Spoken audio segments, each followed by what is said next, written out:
Hey guys, how's it going? And happy Friday. I hope all of you are doing good. We have a lot to talk about tonight. There's so much going on in this country right now. I'm going to start off by asking you guys a question, actually. One that I've asked quite a few times. What country do we live in? Because we often read on this channel, probably more than anybody does, the founding documents, what the United States of America was, what it was supposed to be, and what it still should be today. And we also talk about things like the Declaration of Independence and the Bill of Rights, which I love both. Both were divinely inspired, in my opinion, and this is what makes America different than the rest of the world. And while there's many fine people who live in every country in the world, I'm thoroughly convinced of that. We don't want to be like the rest of the world. This is supposed to be a republic, if you can keep it, like Ben Franklin said. And he was right. And the if you can keep it part is definitely the most important part of that statement. A country that would be an experiment on self-governance, where the government would only be allowed to exist at the consent of the governed. Let's move forward to the Bill of Rights just for 1 second here, because this ties everything together, and this is what I do want to talk about tonight.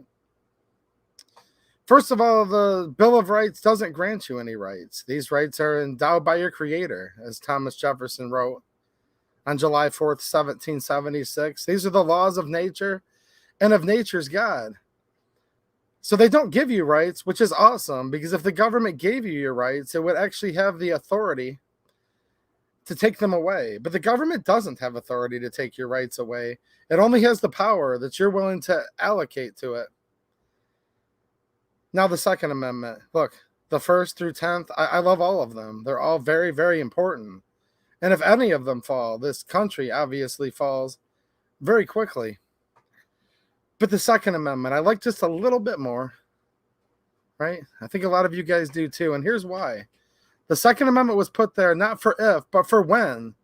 They come for all the rest. And they're coming for all the rest like they never, ever, ever have before.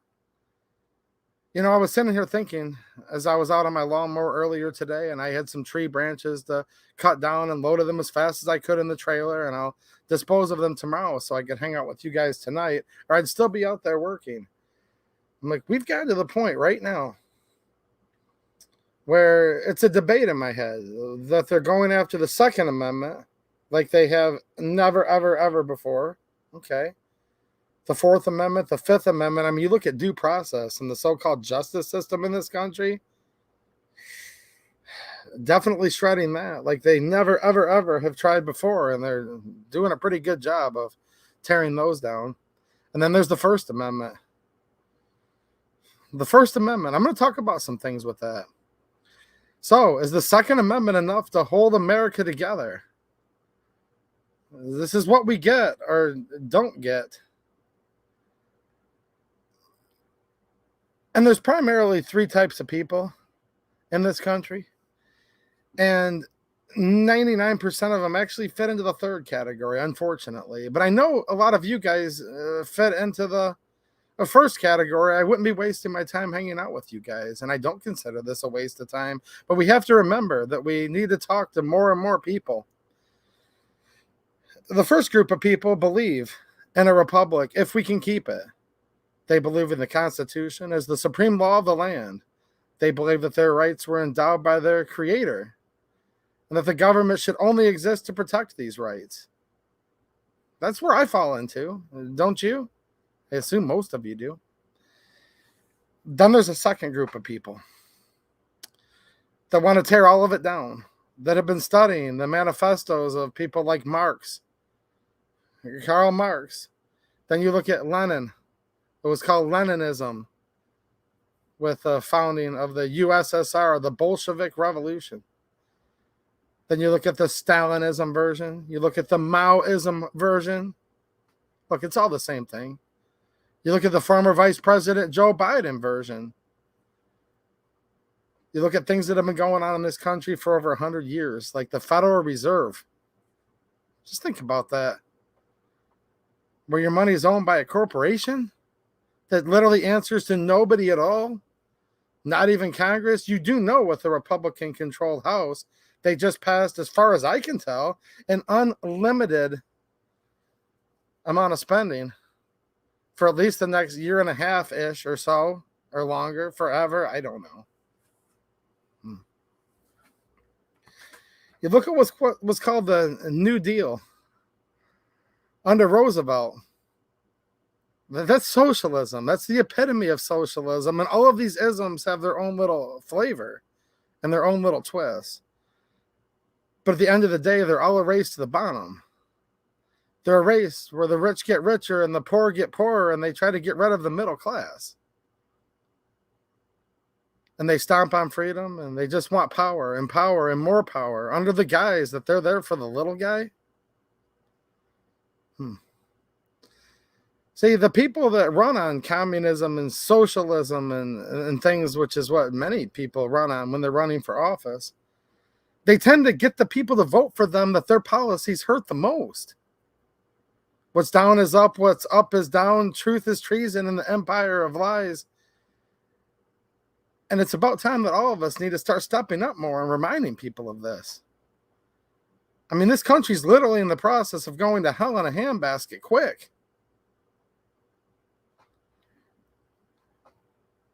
But there's the people that do support this fall, that do want us to become just yet again another totalitarian communist country.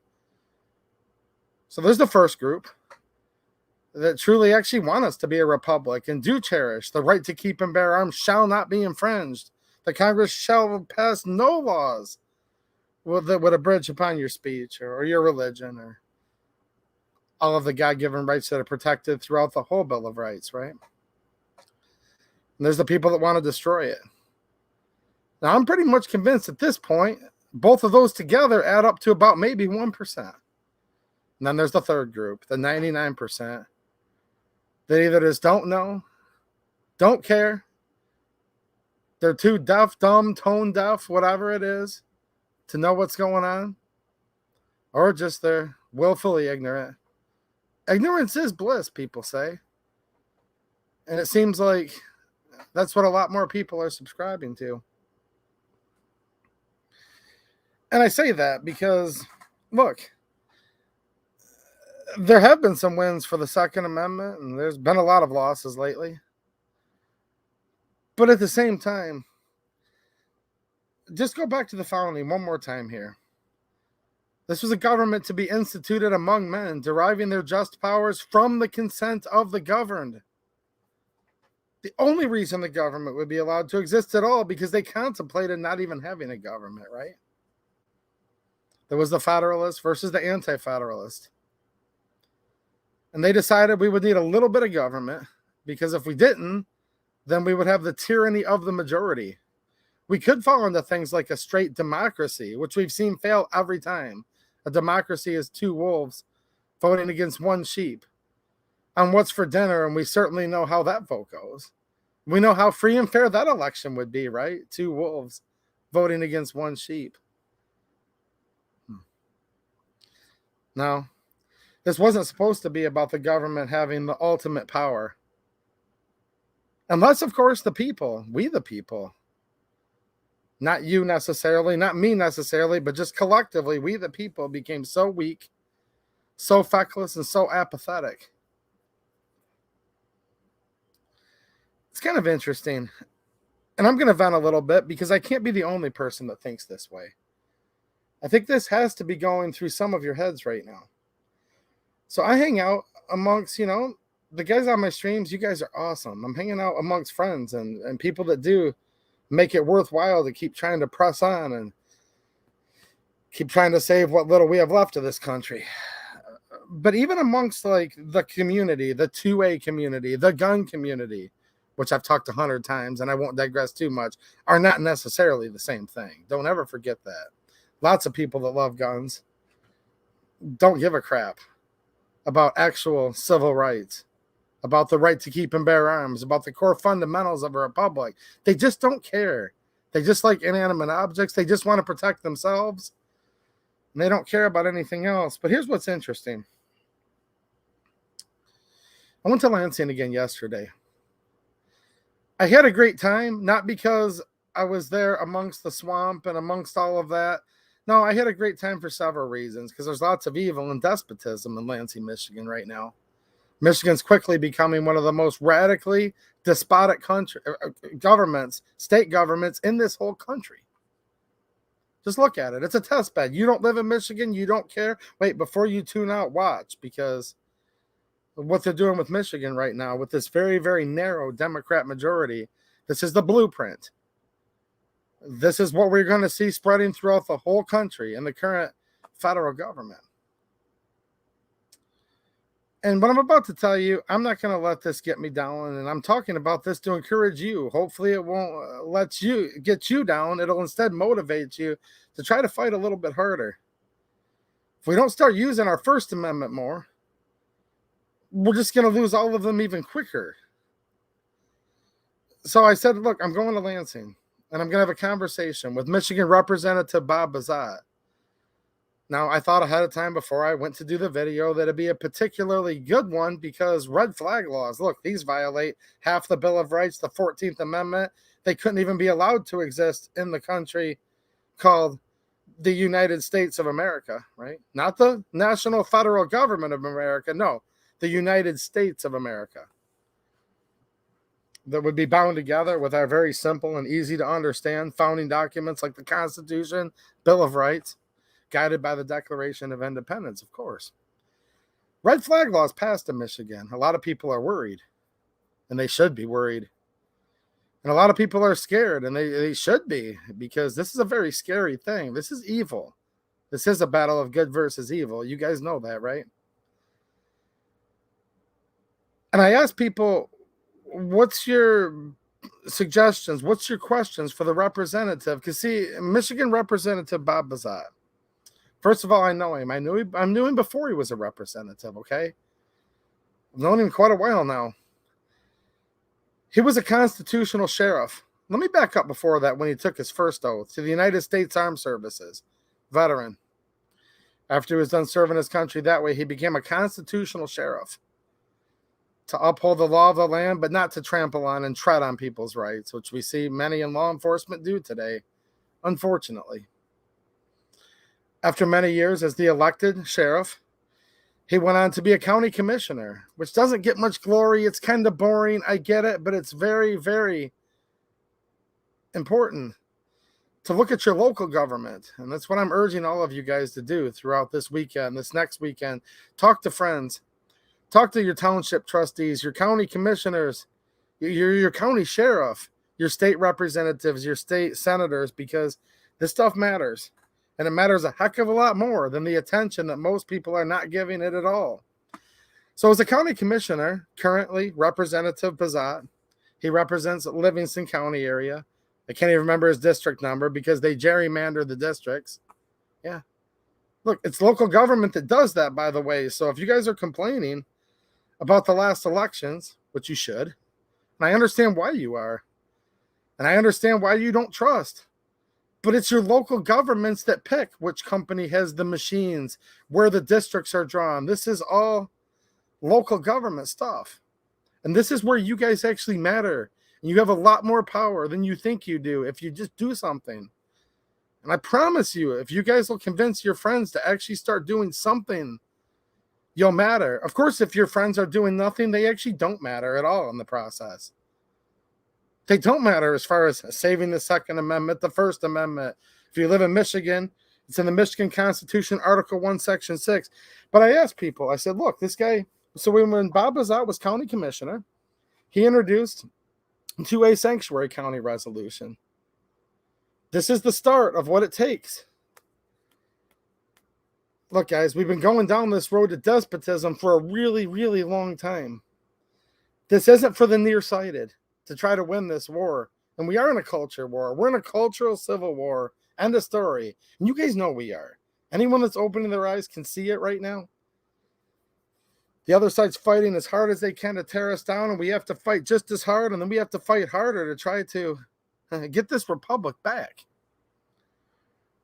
So he was the person that introduced that Second Amendment sanctuary county resolution back in 2020, and it did pass. Well, He served in his county on the county level, and I thought he could do some service in Lansing, and he's just entered his second term as a Michigan State representative. So that's who I went to see. And I said, guys, I'm going to talk to him about red flag laws. Now, this is a former county sheriff. This is a former county commissioner. A guy that's on our side. This is one of the good guys. He's a good dude. Don't believe me? Go to one of the events I talk about here. I'll introduce you to him personally. You can feel him out yourself. Don't take my word for it. And look at his voting record, of course, which is stellar, 100% Second Amendment. Okay. I said, I'm going to ask him about this trichotomy where you've got this whole thing where who's going to enforce these red flag laws? Where does it come and play with the powers of the sheriff?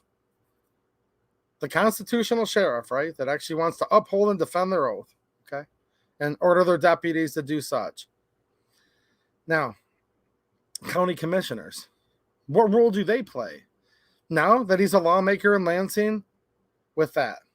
So some of you guys had good questions, and I did try to incorporate those, and you're going to see a long-term video in the next couple days. I might do it as a premiere. Let me know if you guys think that would be fun. It's a video that's pre-recorded, but you guys get to hang out like you are right now in the chat, okay?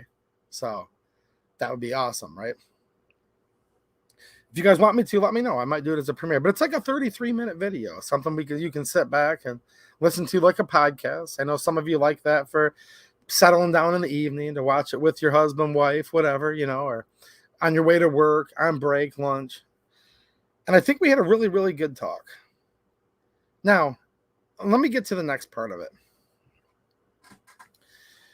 I asked for input, and probably the number one input that I got was, it doesn't matter.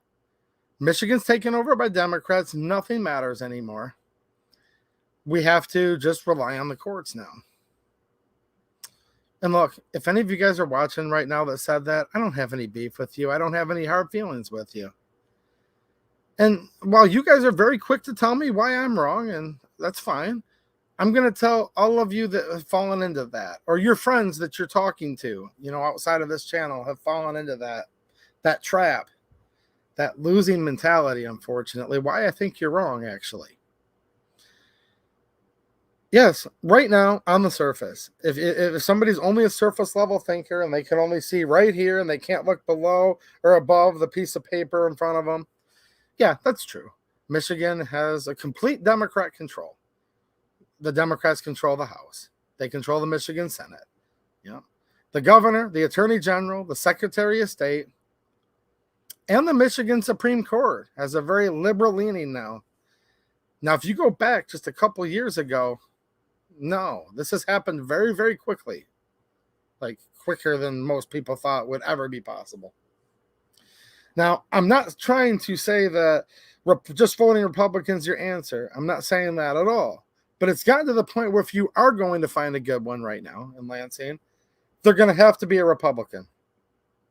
On the Second Amendment, certainly. And most other things too, quite frankly. But every Democrat has voted for this whole comprehensive gun control package that's already gone through Lansing. Every single Democrat voted for it. I wish I could say, well, there was this one Democrat that still believed in their oath to uphold and defend the Constitution of the United States and Michigan. But no, when it comes to the Second Amendment, there was zero. So if you want a chance of finding anybody in Lansing that's going to uphold and defend your natural right to keep and bear arms, it's going to have to be a Republican. Now, that doesn't mean, again, one more time, it doesn't mean Republicans are the answer. It doesn't mean all Republicans are good. I'm just telling you, you won't find a friend of the Second Amendment in Lansing, Michigan, and probably in like hardly any state capital in the whole country, you won't find a Democrat that's a friend of the Second Amendment anymore. You used to be able to. They have what's called caucus sessions, where before they go into the main session, they caucus with their party. And there's weird stuff that must happen in these caucus rooms. I don't know exactly what, because I'm not allowed in them. They're not open to the public. City members aren't even supposed to talk about what happens in there. So I don't know. But if I were to opine, there must be some talks that happen in that back room. Because once in a while, you can talk to a Democrat lawmaker, and they almost seem like they're kind of starting to get it. Just a little bit. And they might be getting cold feet, just a little bit. And then they go, in that caucus room, and they all come out just bzzz, like drones, like worker bees, just bzzz, droning around. They almost make a buzzing sound when they come out of that caucus room. It's like, here comes the Democrats, bzzz, and they come in there single file, headstrong, and hey, got to play devil's advocate a little, but I will compliment them on one thing. They all stand together, and when they all promise their constituents they're going to take all their guns, because that's what red flag laws are, is a gun confiscation scheme. Like, literally. It doesn't protect people that are supposedly a threat to themselves or others. It doesn't remove the dangerous person from the situation. It just takes your guns. Very easily, too. Way less burden than beyond a reasonable doubt. No jury of your peers. No exculpatory evidence. You don't get to face your accuser. You actually don't even know you're flagged until they're already at your front door saying they're going to take your guns. When the Democrats promise they're going to take all your guns, they vote for it. Every single one of them. No matter what. Think about that for a minute. So basically, and I get this every time. Basically what a lot of people say is this. They say, I'm a Second Amendment supporter. I'm like, awesome. We're on the same team. Look, we don't have to like the same brand of guns. We don't really have to like anything about each other. But if we're together on the Second Amendment, let's fight for the Second Amendment together. That's what I'd like to see. We'll argue about other stuff. Look, I go to Lansing. There's all kinds of stuff that blows my mind. I'm not focusing my energy on that with lawmakers. I'm just talking about the Second Amendment because I can stay focused. I can look straight ahead. I don't think anybody is truly talented enough to be that multifaceted where they can give their 100% to like 8 things at once, right? Now, the other side, we'll call them, because I hate to make it just about parties. I wish the Democrats didn't have to make it a party thing, but they have been. Every Democrat has voted for every gun control bill that's come across in Lansing so far, and they're promising they're going to keep doing it. Okay, I digress. But it seems like a lot of people. So the other side, they say, let's go, let's take them, let's take more, let's do more and more gun control restrictions. All right. That's not okay, but just, all right, that's what their premise is, and they actually do it. And they show up to the rallies 10-1 over Second Amendment supporters nowadays. It didn't used to be this way at all. Just a few years ago, it wasn't this way, but it is now. And they write letters tenfold more than our side does. It didn't used to be this way, but it is now. And then a lot of people on our side, they're like, I'm a Second Amendment supporter. I believe in shall not be infringed no matter what. I believe in it more than you do, 2AEDU. I'm like, awesome, sweet. Someone that's more passionate about this than me? Well, let's join hand in hand, arm in arm, whatever. Colloquially, let's get together and let's go up there and do something about this. Let's rally the troops. And then they say, no. You're an idiot. You're a fool for doing something, right? And then they say, your best plan is to do nothing. Excuse me? Your best plan is to sit back and let the courts take all of it. They'll take care of all it. Well, that's kind of erroneous. And you don't have to disagree with me. You have to disagree with Ben Franklin. So at the founding of this country, Ben Franklin was asked by a woman, what do we have, sir?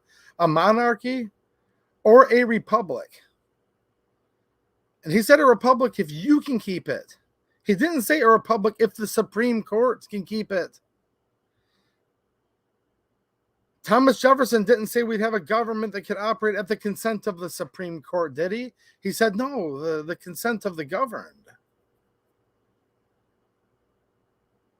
Did the Declaration of Independence say all courts are created equal and they are endowed by their creator with certain unalienable rights? No. All men are created equal and they are endowed by their creator with certain unalienable rights.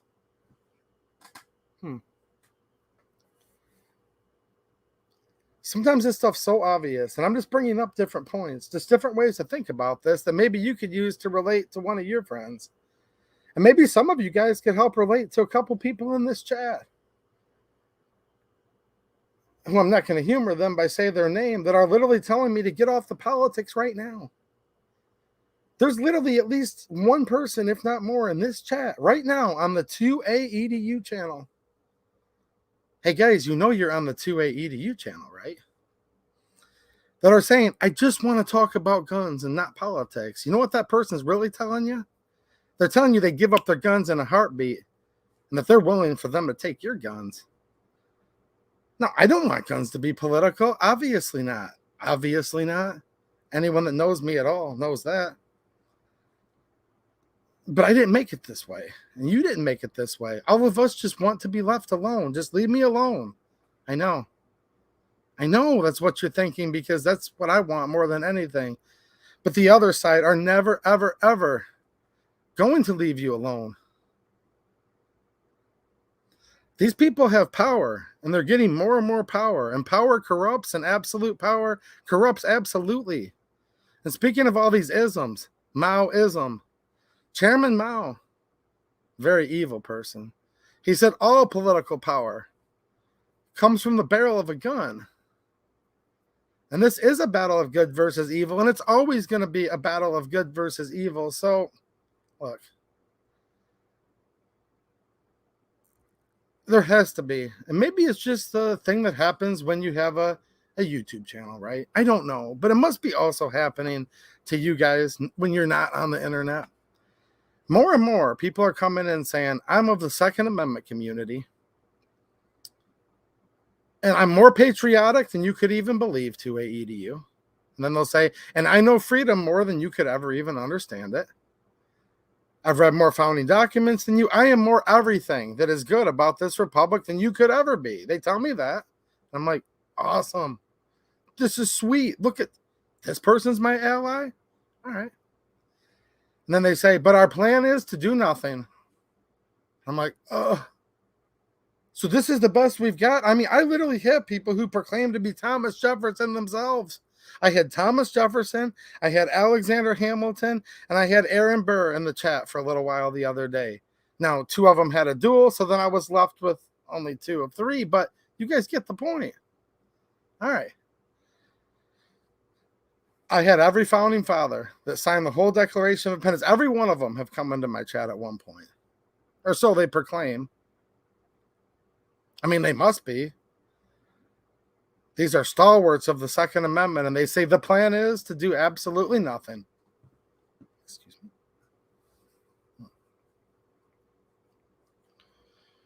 You know, I went to Lansing, Michigan yesterday, and I had a great conversation with Representative Bob Bazat, and I'm looking forward to the content because I'm hoping it'll give you guys some questions answered. I'm not saying it's going to like solve your problems or anything like that, but hopefully it'll let you realize like how tricky this is going to be when these red flag laws go into effect, and maybe spur some people on that watch my channel where they can start talking to their friends and family about this.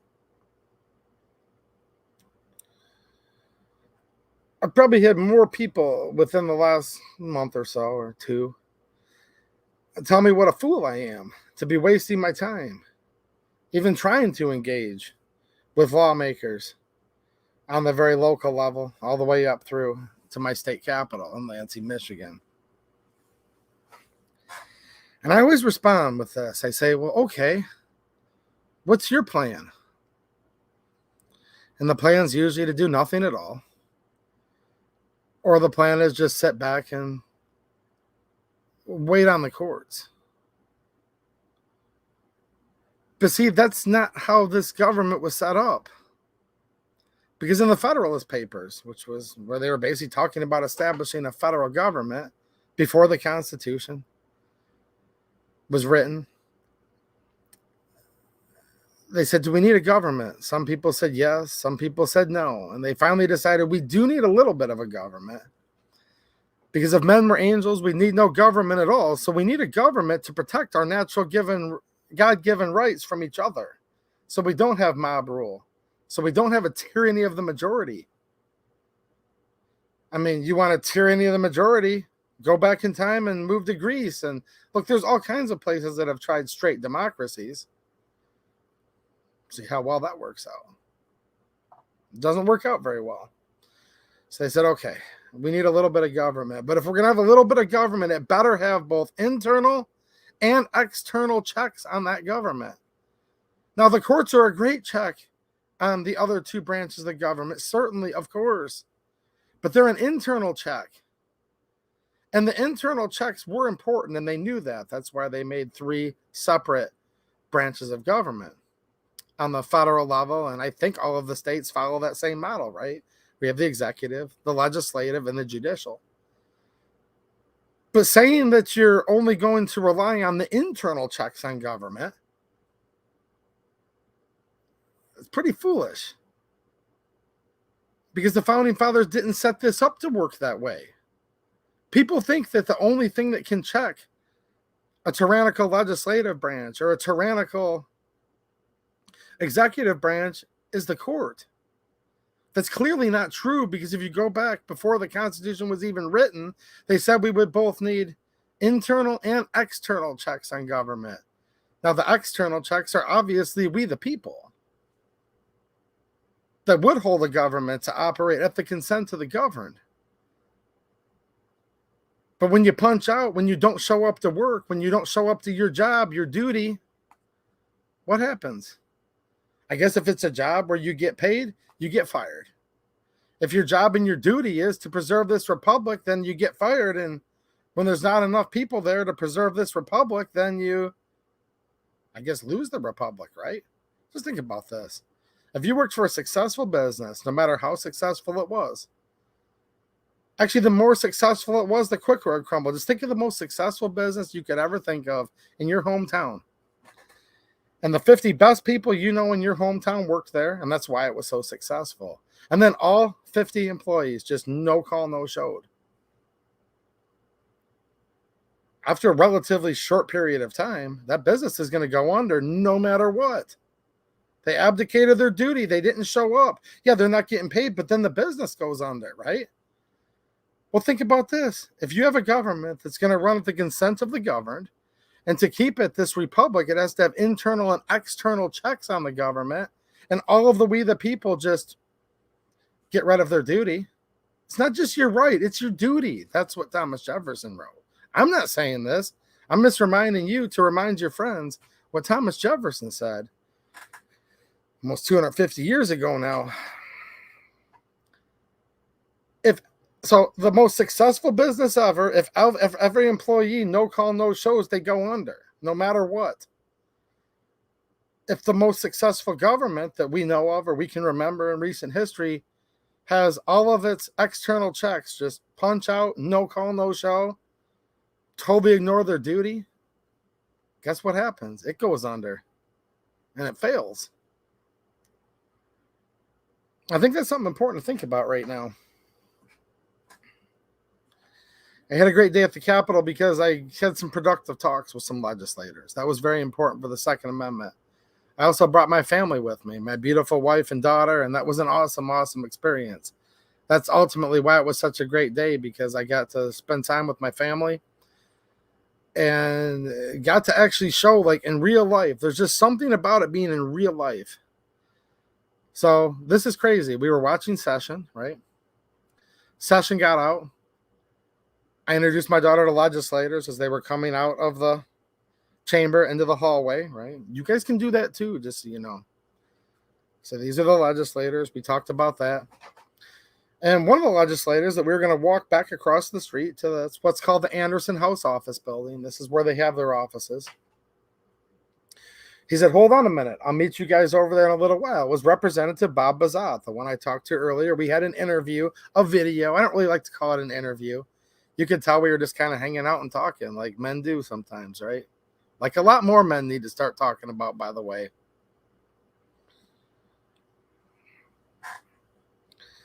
Good times make weak men, and we must have had good times in the past because now we have a lot of weak men. So he says, hold on, guys. I'll meet up with you in a few minutes, but I have to take this bill and submit it at the clerk's office. And I'm like, look, you're getting to see all this, like, to my daughter. They don't teach it in school like that. Like, sometimes you actually have to show up to learn what's going on at your state capitol. Now, I know a lot of you guys don't live in Michigan, but I don't think anything I've said is necessarily Michigan specific. I think and hope that this applies and motivates all of you just to think about this. So I said, see that? He's going to take that down to what's called the clerk's office, and he's going to file that bill. Like, she got to see it in real life, like him walking down the hall to the clerk's office with it in his hand. I'm like, now they're going to sign it to a committee. That committee may put it up for a hearing, and then they would have votes on it. But before that, they may, I mean, it's supposed to be where they would call witnesses in from both sides, and the Democrats don't always do that process anymore, unfortunately. Too many people have ignored their duty to make the government in Michigan operate at the consent of the governed. So a lot of times they just skip a lot of those steps now. You guys have seen, if you've been watching these streams regularly, how they vote for immediate effect.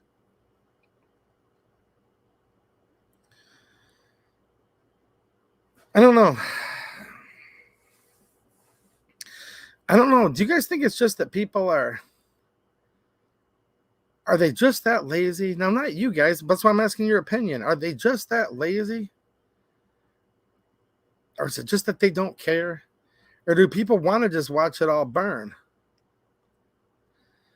Or have we gotten in a society nowadays? I mean, they invented the TV dinner a long time ago. Everything's so quick now. It has to be right now. I mean, TikTok blows away this platform as far as views. I don't understand how, but it does.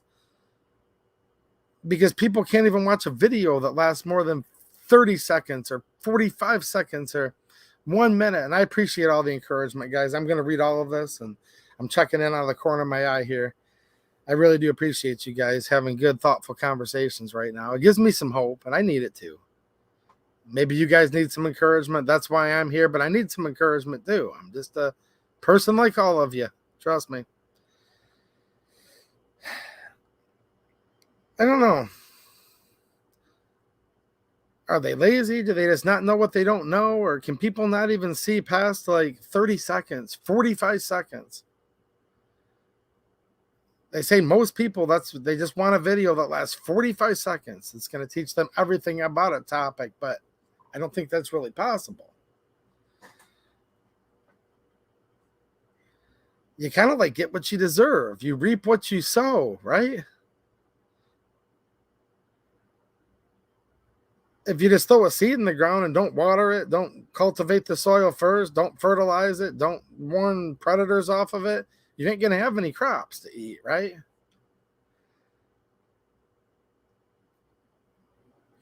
Yes, it's voting. It is all about voting. That's how this government was set up, as a representative republic. But it's not just about that, and that's what the problem is right now. Because as soon as I said it is all about voting, hold on, I get it, guys. I have the same concerns you do. I have the same mistrust that you do. I have the same lack of faith in these things that you guys do. So I get what you're all about to say, and I know.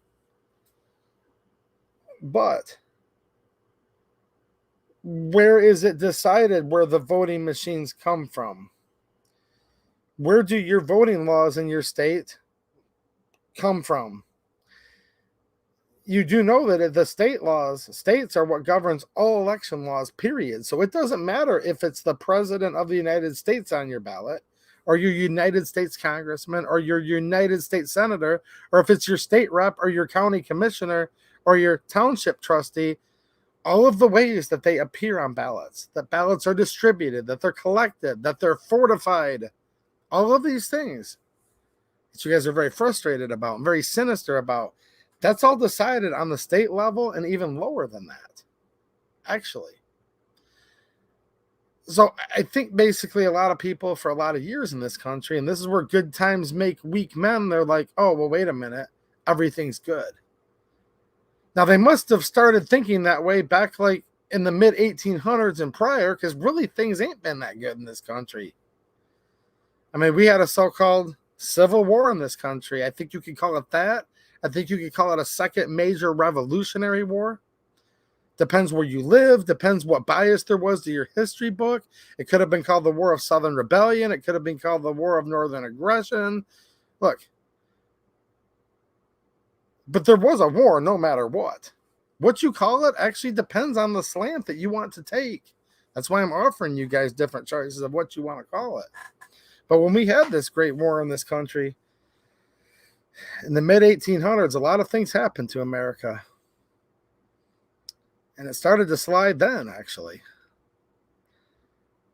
By the time you got into, I mean, if you look at the Reconstruction era, stuff that happened to this country during that time period, so don't think that this stuff just started happening in 2016 or in 2020, because it didn't. I don't know if people just don't have much of a memory or if everybody's just getting younger nowadays, but I'll fast forward to something a lot of you can remember. And if not, if you're really young watching this, ask your parents about this. There was a full-bore assault weapons ban in the United States of America, so-called, air quotes, assault weapons ban from 1994 to 2004. Now, hold on a minute. The National Firearms Act has been in since 1934. One of the most unconstitutional laws that's ever been passed. Abraham Lincoln suspending habeas corpus back in the Civil War era also. Taking any monetary system we had and handing it over to a corporation, the Federal Reserve. That's about 105 years ago-ish now. Or so, right? Look, this stuff didn't just happen yesterday. What's up with people? And you have to kind of realize, like, what is it with people, why we're in this situation before you guys can have these conversations. And that's why I'm asking you these questions so you can think about it. Because what's up with your brother-in-law, why he won't get more involved? Or what's up with your neighbor or your son, your daughter, your mom, your grandpa, whoever it is that you have in your head. Hey, there's different reasons why different people that you guys might need to kind of talk to a little more and remind them what the heck's going on here. You might have to approach it from different means, and that's what's awesome. And that's why I want to talk to all of you at once, because people have different ways that they need to relate to different people. But at the end of the day, how could there be one soul left in this country anywhere that says, ain't nobody coming for your guns? You're paranoid. Stop. It's like, dude, are you kidding me right now? The National Firearms Act has been put in place since 1934. I could remember, just pick the date. It doesn't matter. Anytime I've ever talked about, yeah, they're coming after our guns. They're banning guns. All arms. Look, it's not just guns. It's knives. It's all kinds of things, okay? The Second Amendment isn't just guns. It's arms. But you sit there and think about it, and it's like people will sit there. I could go 10 years ago. I could talk to somebody. I could talk to somebody 12 years ago. Let's say it was, I don't know, 2011. And they're like, dude, ain't nobody coming for your guns. What are you talking about? You're paranoid. I'm like, you don't remember that AWB that just ran for 10 years?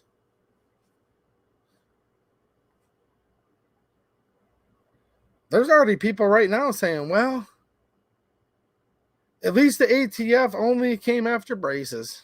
By the way, like 0.6% of people complied, it appears.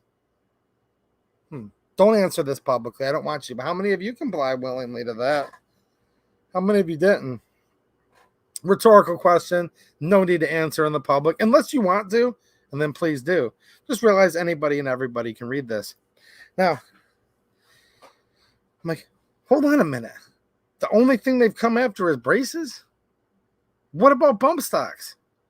Oh, those were stupid anyways. That doesn't count. I'm like, excuse me? This is a recent conversation I had with someone that was more Second Amendment supporting, more patriotic than me. Oh, yeah. The Statue of Liberty is facing towards this guy. He's that liberty, okay? And he says, oh, bump stocks, that don't matter. Those are stupid. So what about the frames and receivers rule? Oh, those are stupid too. Just go out and buy a Glock and get it over with. Why did you even need those to begin with? Those were stupid too. I'm like, okay. So you are a Second Amendment supporter, right? They're like, more than you've ever been, more than you could ever think. I'm like, yes, sir. Keep telling me. I'm like, is that all? I'm like, what about solvent traps? Oh, come on now. Some guy trying to use an automotive filter as a loophole? That don't count as an infringement. I'm like, I said, what about a credit card sized device that was meant as artwork to start as a conversation piece to call out the tyrannical National Firearms Act? And the reason why Justin Irving and Matt Hoover and other reasons are in in prison right now awaiting their sentencing. I mean, and other reasons, meaning they were treading on their First Amendment, Second Amendment. They tread on a lot with that case. And they said, oh, come on, give me a break. You don't think they deserve to go to prison for that? I'm like, geez, oh, Pete, these are our Second Amendment supporters? Whew.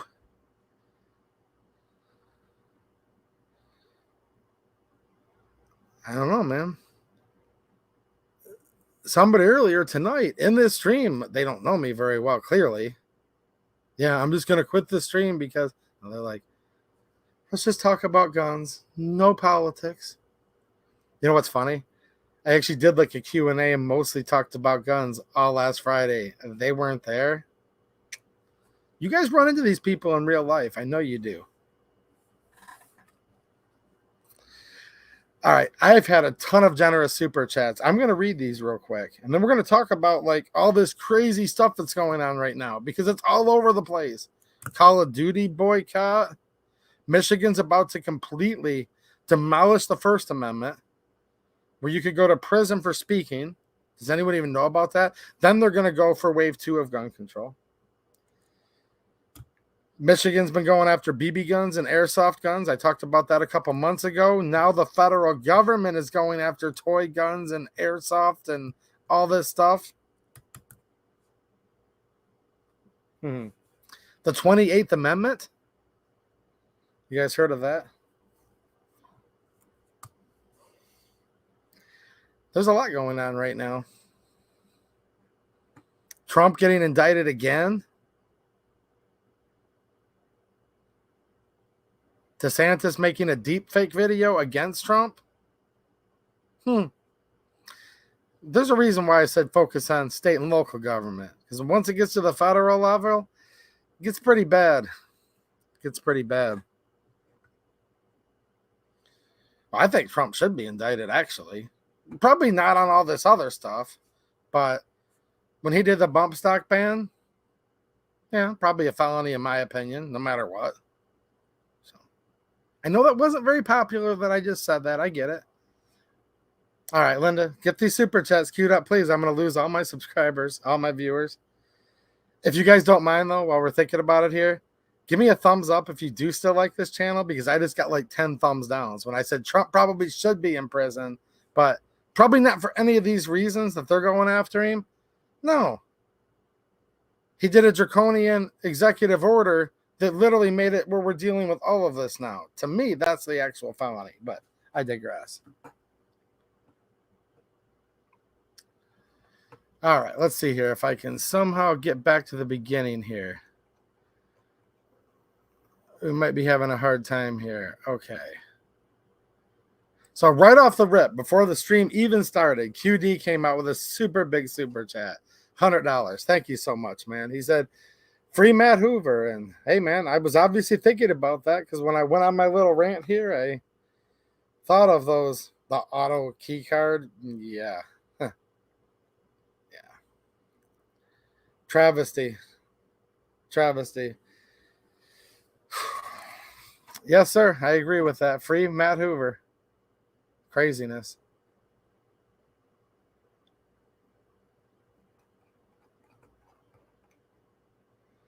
All right. I'm looking over here. I don't see any of those other ones that you had, Linda. They're not starred or pinned, so it makes it hard for me to find these here. But I want to start at the beginning because I really appreciate all the generous ways you guys support this channel. Generous super chats, those of you who are channel members, those of you who support on Patreon, Locals, which is another site, censorship free. If you guys want to see me stream and talk about guns, I do that a ton over on Locals because there, since it's censorship free, it doesn't have all the firearms policies YouTube does. I actually hold and touch them live over there, okay?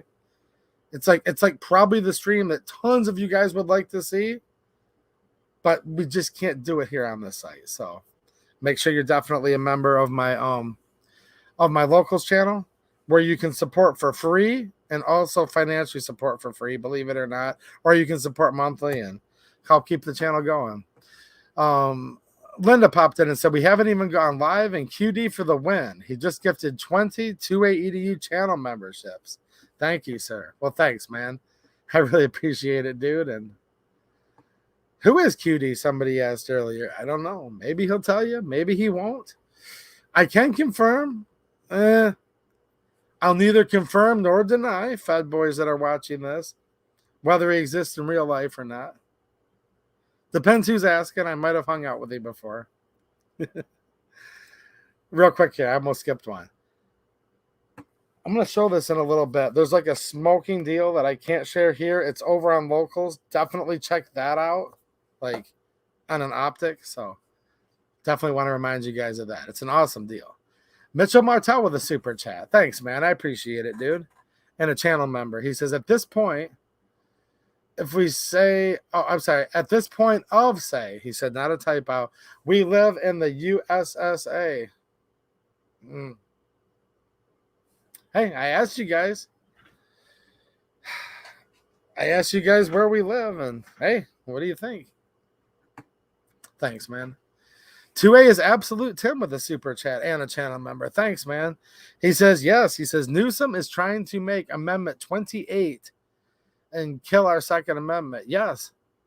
They're literally trying to amend the Constitution to completely gut the Second Amendment, really. It would be an AWB. It would make it where you have to be 21 to be able to buy a firearm. It'd be, waiting periods. All kinds of garbage. Yeah. Hey, that's how they've been taking over this country a lot, though, just so you guys know. Watch it happen in Michigan recently. A lot of you, too, can chime in your states. They put up these referendums and these petitions to change the Constitution of the state of Michigan, and it changes it by, like, straight democracy. Like, two wolves voting against one sheep. So it's mob rule. All of the voters vote on a constitutional amendment, and if it gets the majority of the votes, it passes. And then they have to make a piece of a legislation to codify it. Well, they've taken over the majority in Michigan. We've literally altered our Constitution now on the way people vote in the state. Meanwhile, most people did nothing. Did you guys know this? In the state of Michigan, and do your homework in your states, because I know you guys don't all live here. I was talking to Representative Bazat, and he said, man, 2020 election is where all this stuff like really went even way more haywire than it ever has before. Amending the Michigan Constitution on the way people can vote and all this nonsense and stuff that you guys are concerned about, right? You should be. He said, now look, it does, again, one more time, this isn't an answer. This doesn't mean they're all good, but you could generally see how things skew, right? You're probably better off if more Republican voters vote in an election than Democrat voters. Probably. Just a fact. Never said either of them are perfect, though, because they're not. He said that Livingston County, which is a rather red area-ish, not as much as it used to be, but it's considered a more conservative area in Michigan. They only had 65% Republican voter turnout in 2020, where normally there's 80%. So there you go. Look, the way we have our voting system, third party doesn't even have a chance statistically, unfortunately. Maybe on the local levels, but on the national stage it doesn't. So at the end of the day, that's, I think, not quite a coincidence. Republicans didn't show up to vote in the last election in Michigan. Now, did it ever occur to any of you or any of your friends that you're debating with? All right. That if the other side, people who want to take away your natural right to keep and bear arms, your freedom of speech, all of these freedoms that are protected against the government by the Constitution, if they want to make it where you're so frustrated you won't vote anymore, why would it be a patriotic thing to do to not vote anymore? And it's an interesting little thing to think about. A lot of people on the internet will tell you that they're the freedom-focused type and that they're patriotic to the nth millionth degree. And their solution is You better not ever vote. You better not ever contact any of your public servants on any level, no matter what. You better do absolutely nothing but just complain. Now, they'll say it different ways. But at the end of the day, if you boil it down to the essence, you're holding the same thing in each hand. The other side's trying to make you too frustrated to vote, and then people that tell you that they're on your side are trying to make you too frustrated to vote. Now, in one hand, you have a blue pill. In another hand, you have a black pill. Now, that's just the color of the capsule. But if there's the same cyanide in both, what's the difference anymore? So all of the quote Second Amendment supporters and patriots and freedom lovers out there who are advocating for the same exact plan as the ones that want complete and utter communism, you guys see the point I'm making, right? There's a lot of it in the gun community lately, like a lot. It might be the fact that since there was all those tens of millions of new gun owners during the flugaloo, right? Maybe we do have a majority of like commies that are the gun owners in Michigan now. Maybe that is what it is. I don't know. I can't prove it exactly, but it's very interesting lately. I'll tell you that. I get trolled by Second Amendment supporters and quote freedom lovers infinitely more than I get hassled by people that are so-called on the other side. And I have a feeling some of you might too, actually. Some of you might know exactly what I'm talking about. If not, then it's only me, and that's awesome. I hope it's only me, but I have a feeling a lot of you are trying to get dissuaded from trying to do anything at all to be active in your government and to make them operate at the consent of by people who claim to be your friend and claim to be on your side. I have a feeling. Chris Gilbert with a super chat. Thanks, man. I appreciate it, dude. He says, thanks for being a solid representative for Michigan gun owners. Well, I appreciate the $10 super chat. I do have plans of going back to Lansing again soon, which does cost me a lot of money whether I'm going to Lansing, whether I'm going to a county commissioner's meeting, because it's time off work. So I appreciate you guys chipping in, and I'm not a lobbyist. I'm not representing an official organization, and that's why I like to go up there. So I'm trying to go there and then be an ambassador for all of us, and thanks for the support, man.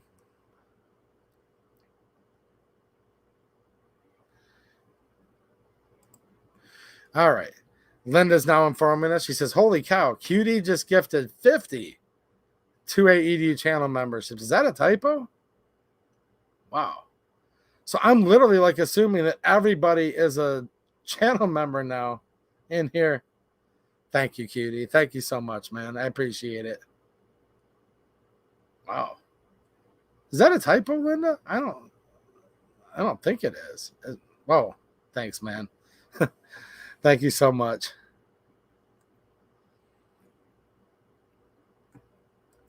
Wait, there's more. What's this? Linda says C&T Designs just gifted 5 channel memberships. Well, thanks, C&T.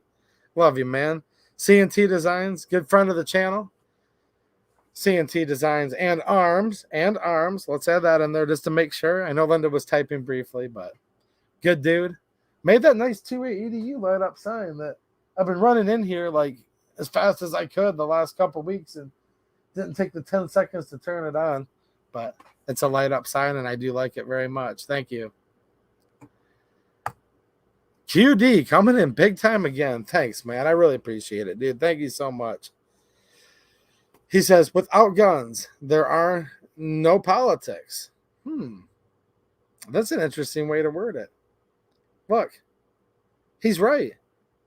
I was about to step in and be like, wait a minute, without politics, there are no guns. I think is also true, right? If you say it the other way. But I kind of like the way you said it more. Because that's what Chairman Mao said. He said all political power comes from the barrel of a gun. And he meant it. And he was correct. And he knew exactly what he was saying. And the Brits knew it in the late 1700s. And so did the patriots, colonists, soon to become Americans at that time. They knew it too, didn't they? Without guns, there is no politics.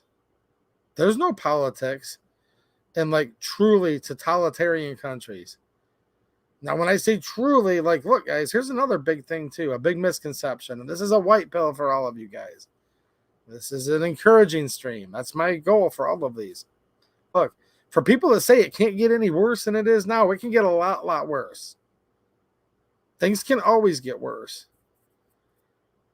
And there's other countries that are around today and other countries that have been around in the past that are actually a lot worse than what we're dealing with right now, even though it's completely unacceptable the way this country is operating right now, 100%. This country's complete trash of what it should be and what I hope it can be again. But trust me, it can get a lot worse than it is now. So don't get yourself down. Try to encourage some of your friends that are like, it's already as bad as it can get. No, the fact that we even have politics at all left, I believe you're right, is because we still have guns. Thanks for such a huge super chat. I really appreciate it, man. Thank you. And for the words of wisdom, which I appreciate just as much. Actually, more. QD with another super chat. Thanks, dude. And a channel member, of course.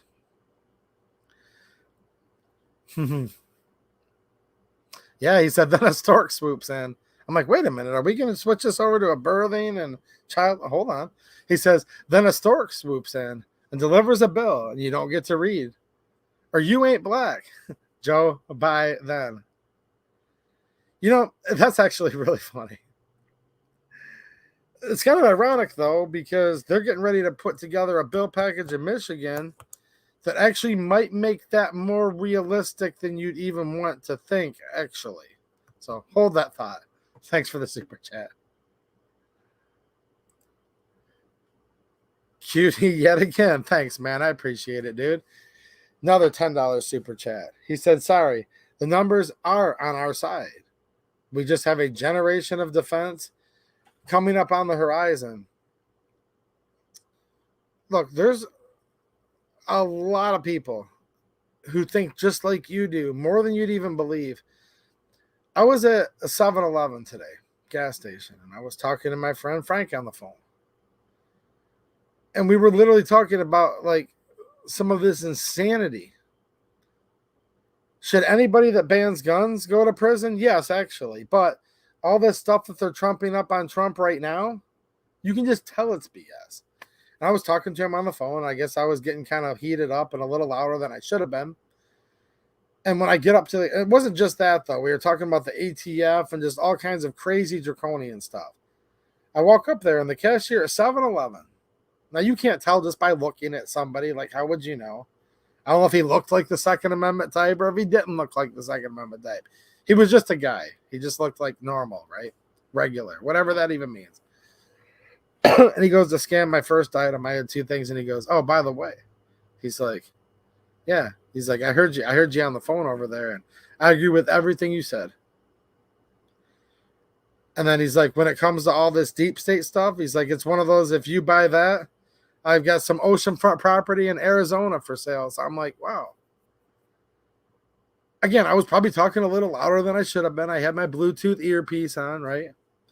Because I drive a lot when I'm on my long route, and I had that on, and I was on the phone. Soon you won't even be able to hold the cell phone up at all to talk on it in Michigan, by the way. That law is going into effect in a couple weeks. Just more and more laws, right?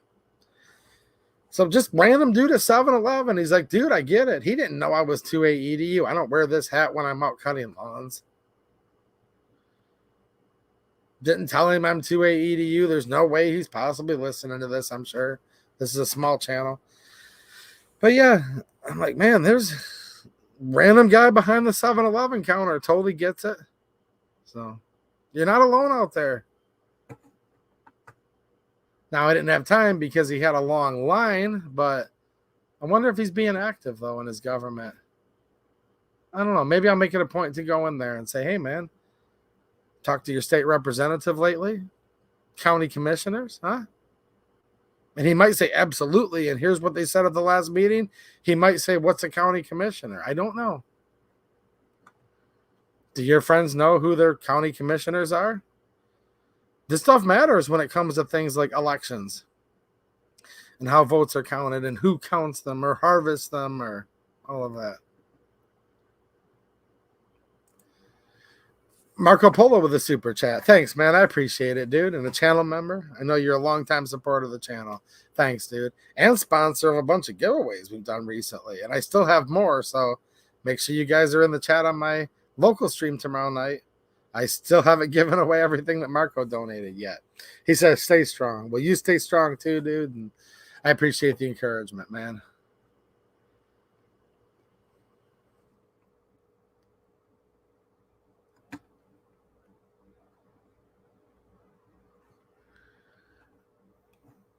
Okay, hold on a minute. QD with another super chat. Thanks, man.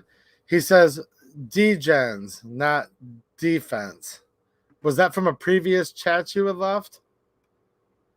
I'll have to go back and sort out and see where that asterisk is, but thanks for the super chat, man. And I'll put it all together the other day.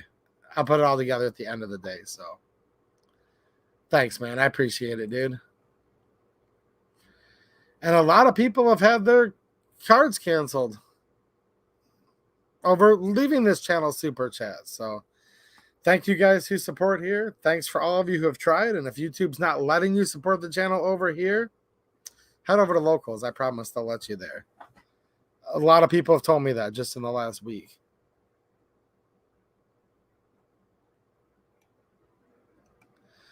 All right, where am I at here?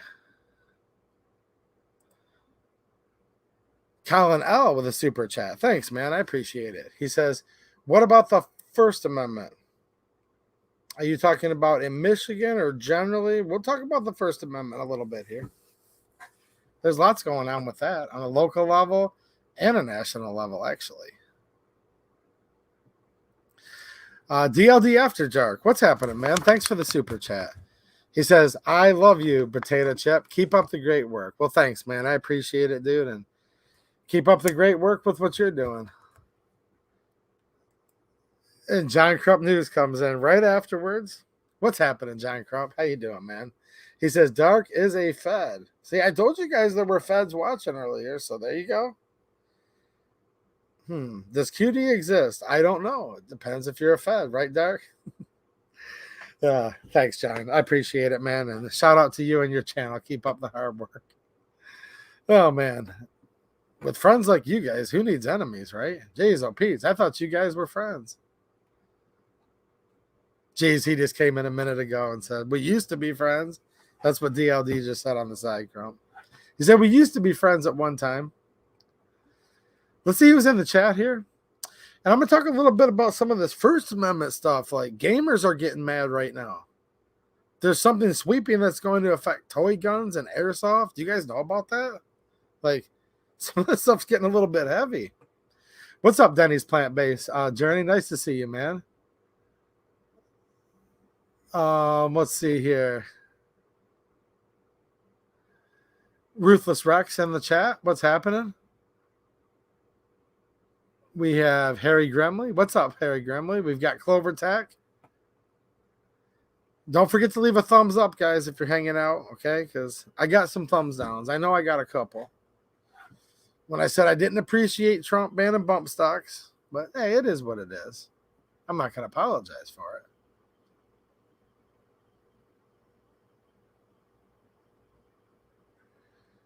I don't know. Some people are still kind of trying to naysay it a little bit. That's all right. For all of you that are like, hey, let's just kind of like, try to dissuade the guy that's trying to fight back. And if your plans to do nothing, then you guys can have the unsuccess that will yield, as doing nothing always yields. And you know what? Trying as hard as you can might fail too.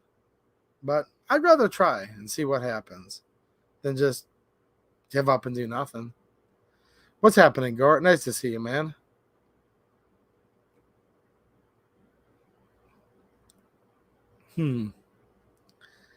It's polarizing to talk about the Second Amendment right now. The First Amendment.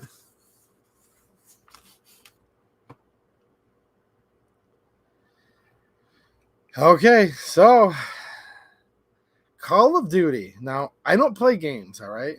However, I saw something pop up here, And I'm going to screen share this. And this is concerning to me. I'm going to say as reported right now because I'm not getting all of it. And I was out cutting lawns all day today and doing a little tree trimming, right? There's a timing issue. All right. What's happening, Crazy Heathen? Nice to see you, man. Dude, we have to do something. We have to fight because anything good, you have to fight for it, right? Thanks, Dustin McGill. I appreciate it, dude. So hold on a minute. I'm going to present this article. And this is interesting because I don't play video games, but I was hanging out with a gamer earlier. And I was like, well, hold on a minute. I said, I thought gamers were like kind of crude and brash and just cuss each other out and use all kinds of derogatory and, racial and gender slurs and just anything they can think of to put you down. I thought, like, I've just walked by people before that are gaming and it's like, whoa, they have potty mouths on there. They say anything. I thought that was like gaming culture. And I don't mean all games. I mean like these first person war type games, right? Now, let me share this real quick here. I'm not into gaming, so I hope this is a reputable site, okay? Again, this isn't my genre, but from what I was reading real quick, this is considered to be, this is called Sportskeeda, okay? I don't know. But apparently, the fans are boycotting Call of Duty as thousands tweet in favor of Numerix following the removal of his operator bundle from the game store. So this is an image. So apparently there's a channel, if you want to call it that, right? Well, you got Twitch that's big with games, all of that. Called what is it? Nick Merckx. I'm sorry. I totally mispronounced that. Not Numerix. That's a gun store. Nick Merckx. I'm sorry. Some of you guys started laughing and correcting me. Numerix is a gun store. Look, I'm not into games at all. Nick Merckx. So he's a big video gamer. It sounds like very, very influential. And you could go in there and buy what's called a skin. So your character, okay, would look like him, for lack of a better word.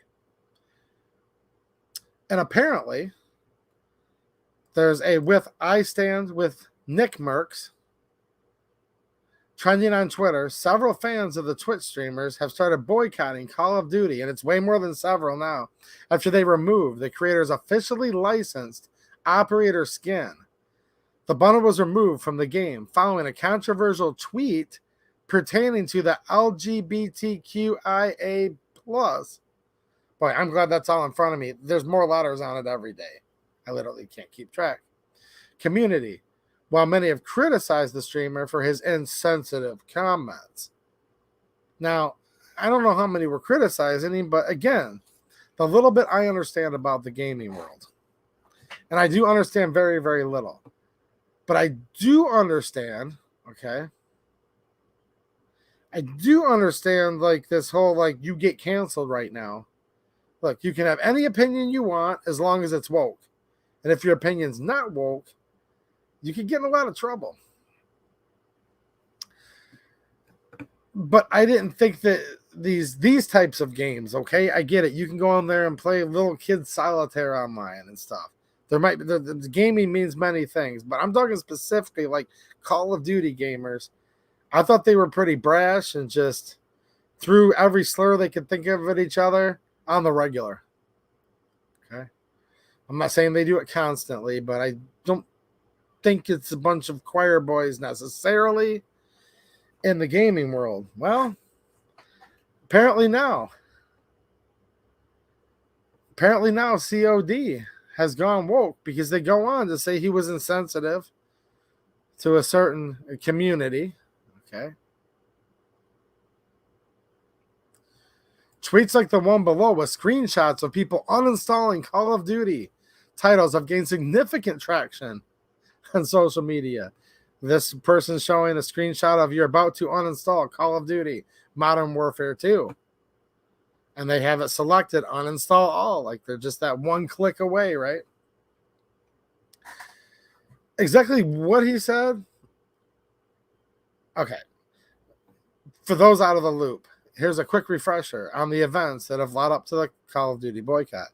Popular Twitch streamer Nick Merckx, recently posted a tweet in reply to esporting broadcaster MLG Puckett, who had tweeted in support of LGBTQ plus demonstrators who were attacked by Proud Boys and other white nationalist groups in front of Glendale School in California. While Puckett had talked about people respecting each other's rights to love and be who they want, Nicholas had parroted conservative arguments that the real issue was that they, should leave little children alone. Well, hold on a minute. I thought everybody should leave little children alone. What's wrong with saying, like, hey, you, white guy, black guy, straight guy, gay guy, leave little children alone? Like, that's now considered to be out of line to say that? I might be wrong. And maybe some of you guys can chime in who actually owns them, but I thought Call of Duty was like one of the biggest games out there. I mean, is it? I thought it was. This is a huge, huge company.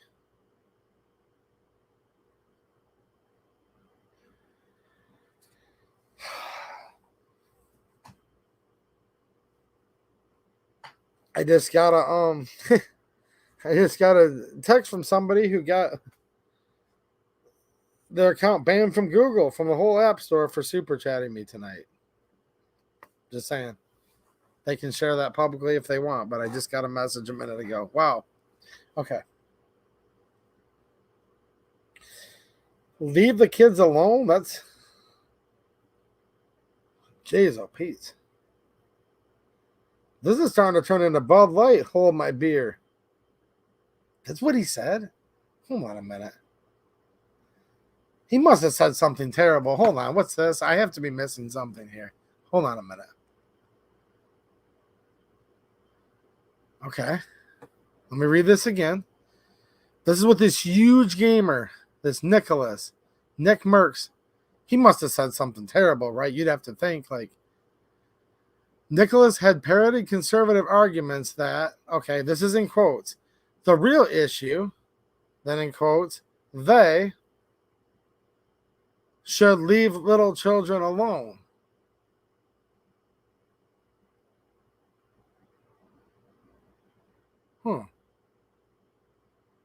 He said these demonstrators should leave little children. Wow. I thought not that long ago in this country that if you did bad stuff to children, if you didn't, I thought if you didn't leave children alone, you could like go to prison, let alone have to worry about getting canceled and stuff. I mean, I don't know exactly what he means by this. I'm just saying. I don't know what they mean. I don't know what he means exactly. I have a pretty good idea, though. But hold on a minute. So Call of Duty canceled him. Canceled his skin, it's called, that you can buy through their store. So I assume this is something he was making some revenue on. Hey, good for him. If he has a successful business and he's such a good gamer that people are willing to pay a little bit of money to kind of look like this guy that they really like to watch or whatever, right? Cool. But now they've removed him from that and started to cancel him because he said people should leave little children alone. I guess so. I don't know. I had to go back and read it again because I thought this guy must have threatened somebody or something that Call of Duty came out with a tweet responding to one of these other guys saying, due to recent events, we have removed the Nick Merckx operator bundle from the Modern Warfare 2 and Warzone store. We are focusing on celebrating pride in all caps with our employees and our community. Okay. So there you go. This isn't hearsay here. This is from, look, this is from Call of Duty Actual. Like, this Twitter handle is at Call of Duty. So Call of Duty Actual said, we are focused on celebrating Pride with our employees and our community. That's their only focus, I guess. Or their main focus, I would guess. I mean, they made it pretty clear, right? Well, that's an interesting topic, though, isn't it? I've talked about politics tonight, so don't forget to leave me a thumbs up, guys, to help fight back against this. I'll probably tick off one or two more people by bringing up religion a little bit, bringing up the Bible a little bit. Pride in all caps. I thought pride is one of the things that have collectively become part of the 7 deadly sins.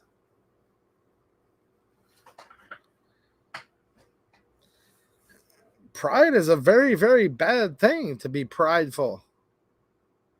No, I didn't even say proud of what. I didn't say any of that.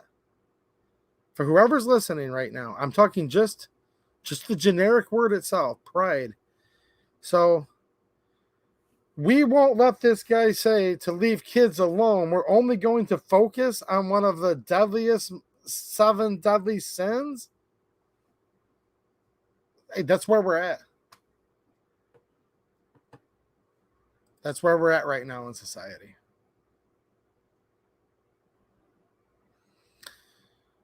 Someone proclaiming to leave little kids alone, that's a bannable offense.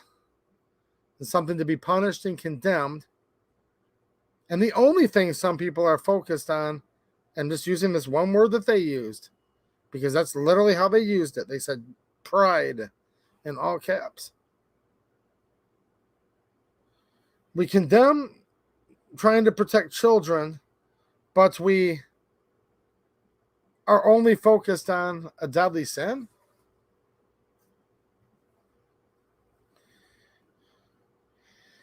Now, I don't know that a person can completely rank these 7 deadly sins, because there's lots of scripture that'll say a sin is a sin, and he who is without sin cast the first stone. And so I don't think that I'm able to completely wrap my head around quite ranking them in order. However, I will say this. Pride is, I mean, it's not like, look, any of them are very bad, but pride has actually been considered, the way I understand it, by a lot of people anyways, to be one of the deadliest of the deadliest sins. Now, I think we misuse pride a lot for a lot of things, clearly. People say stuff like, I'm proud of my daughter because she got all A's on her report card. I'm proud of you, 2A. You gained some subscribers. I know people kind of use the word in a way that's probably not so sinful, but the word's kind of, taken on certain meanings. But when you start to worship pride like a religion, and I think we are worshiping that word like a religion a lot in this country lately. Once you start to hold it to that high of an esteem, I think that's the epitome. That's the epitome of one of probably the deadliest of the deadly sins.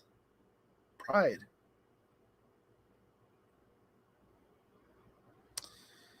Wow. Major League Baseball changed their logo to pride, to these certain colors, right? See, what I believe, and always have, and always will, by the way, even if it gets me in trouble someday, I believe the rainbow is a promise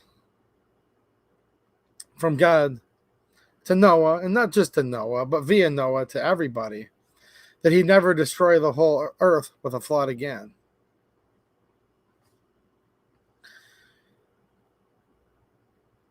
Other people believe that it stands for, that the rainbow now stands for one of the 7 deadly sins. That's where we live tonight. That's where we live right now. MLB changed it over to that, and then instantly changed it back the next day. Wait a minute. Is there a little hope? I don't know.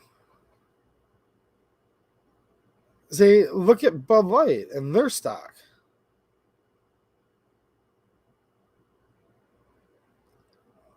Look at what Miller Lite did. I mean, it's everybody. It's Tractor Supply. It's all of these companies, but it's get woke, go broke is the saying, right? Some of them are starting to turn right around on a dime and nope, never mind. Never mind.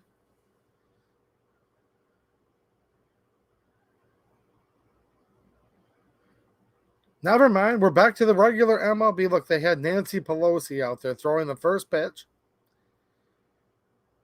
They were celebrating as this big thing. They changed their logo over.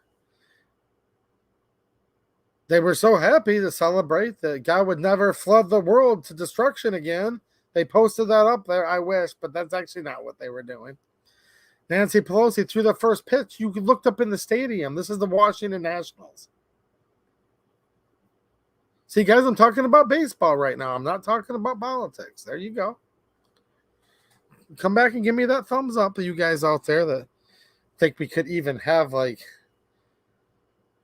anything without politics these days. But anyways, talking about baseball. So she throws the first pitch and you look up there right behind home plate.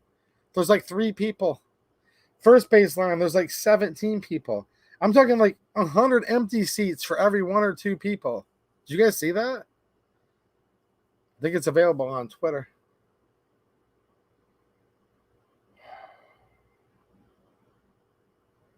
Huh. Oh. But then the next day, they changed the logo back. It's interesting. We live in very interesting times right now, don't we?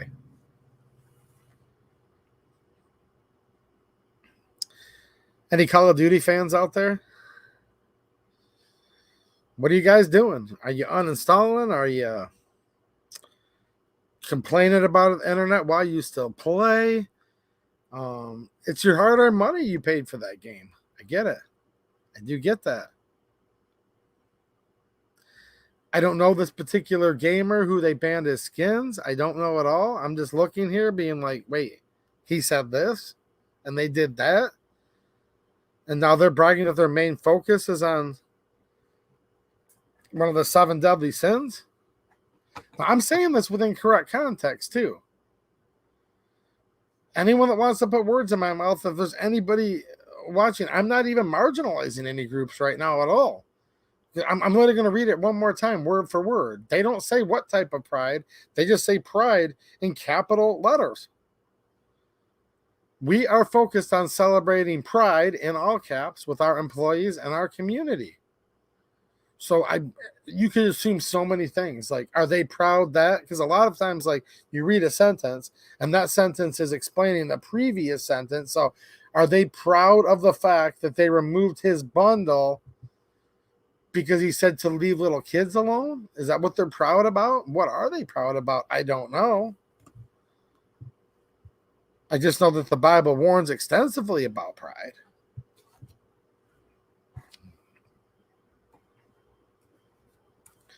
And even if you're not religious and you don't believe anything the Bible says, just go out amongst all your friends and act super prideful about everything. Act like you're on top of the world. Act like you're the creator, that you're the Alpha, the Omega. Just act like you're everything. Act like you're a deity. Act like you're omnipresent. And watch how quick nobody wants to hang around with you at all. So even if you don't believe it as a matter of faith, go put it to a common sense test and just see what happens. Oh. And when I say prideful, I mean you can be prideful about anything. Just walk around basically like you're the best there ever was at everything and see how that works out for you.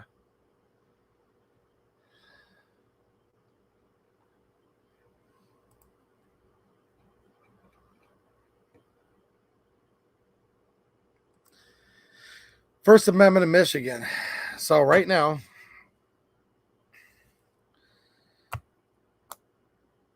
the Michigan legislature is off for the weekend. They'll be back Tuesday to go back in session.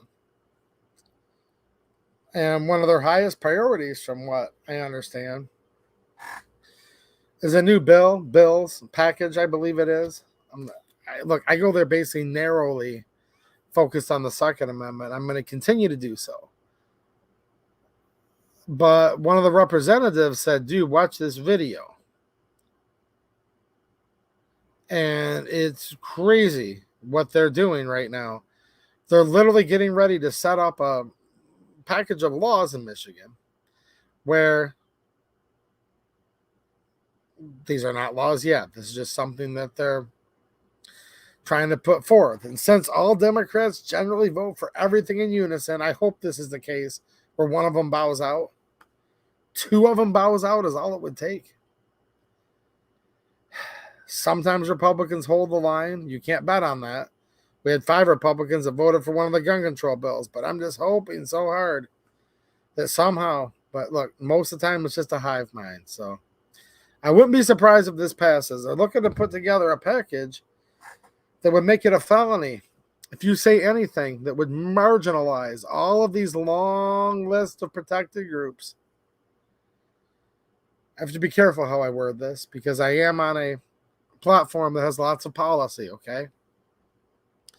And I keep up with the firearms policies on here, but I don't know all their other policies, so I'm going to have to be kind of curt with this. But they're going to set it up where if you talk about groups that are A, B, C, D, E, F, G, H, I, J, K, L, M, N, O, P, okay? If you talk about any of those, there's so many now I can't even keep track of. They could come out with a new one tomorrow, but even if you talked about that, it could be a felony. And you could do major time in prison, like hardcore. If you said anything that would not only threaten them, which that's one thing, and that's already criminalized in most instances, right? But if you were to say things that was demeaning to them, that was undermining to them, one of the other groups that was mentioned goes by BLM, and I don't mean the Bureau of Land Management. Okay. BLM.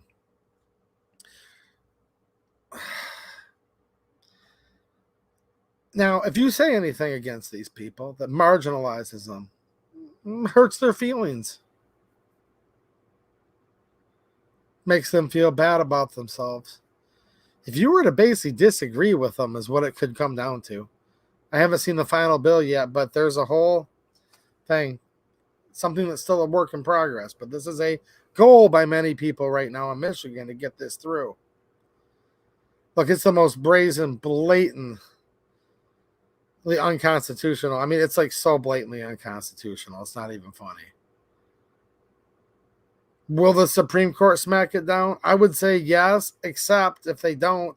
Because keep in mind, a lot of people could get their lives ruined and become criminalized and already be serving prison sentences. It can take years for the Supreme Court to smack something down. And I don't know exactly the reason why, but even a lot of times when the Supreme Court does smack down a law and deem it unconstitutional, a lot of times the people don't even get out of prison, okay? It's weird how that works.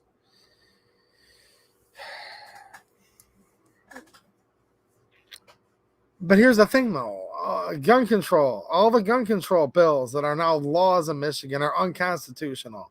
People say since Bruin. Okay, sure, since Bruin. No, actually, since 1791, they've all been unconstitutional because that's when the words shall not be infringed was written down, obviously.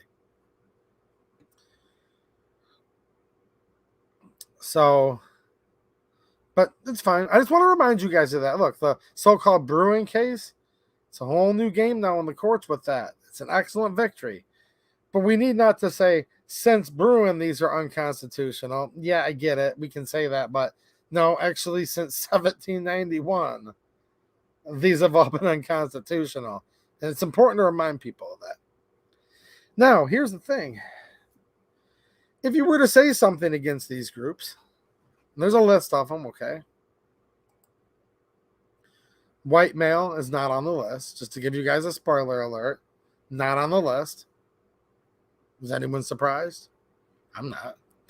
Now, if they can't quite reach the burden for you to get locked up in a penitentiary over hurting somebody's feelings, XYC, LMNOP, HIJK, ABCDE, whatever it may be that they are, or that they aren't.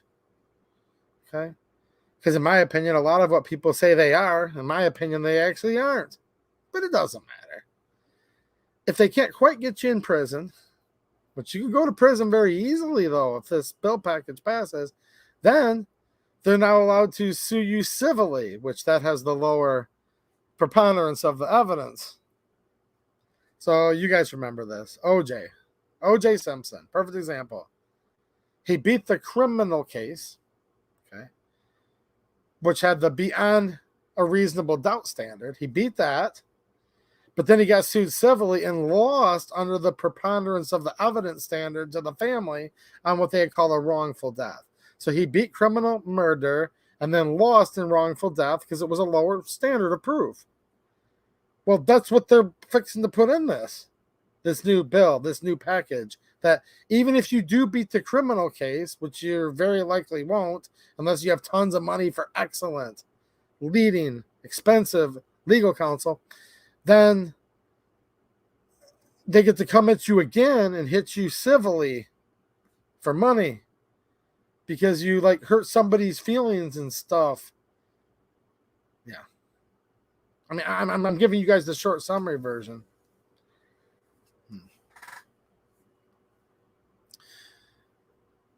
I'll leave a link to a video. Not here. Because again, I don't know what the policies are here with all of that. I'm going to leave a link on Locals to a video where there's a famous talk show host that you guys know about and somebody who is actually an expert in Michigan on this, the group that actually represented the barber that was locked up for cutting hair and all that, okay? So you guys can watch this video. I just don't want to post it here, and I'd love to play it live on here. Again, I know most of, you can never know all of them, but I know most of the firearms policies on here. Yeah. Go over to Locals and sometime late tonight, if not by tomorrow, I'll have a link to that so you guys can see a video with a couple experts talking about what they're wanting to do to shred the First Amendment in Michigan. Then after that, they want to come back with another round of gun control bills and shred the second even more. And then after that, they want to come back after the first even more. It's just wait, it's almost like we've all been saying this now. Oh my gosh. Like everybody in this chat, we've all been saying this since I've been on here. I'm sure you guys were saying this before you met me. They're coming for the second so hard because they want to take all the rest. Now they're taking away the rest. A video gamer that wants to protect children, boom, gone.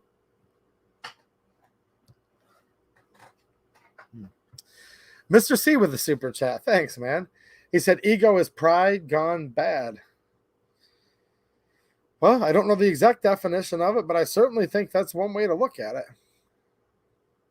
I think you could take ego and pride and put them along the same lines. Fair enough. Yeah. But it's not a good thing, is it?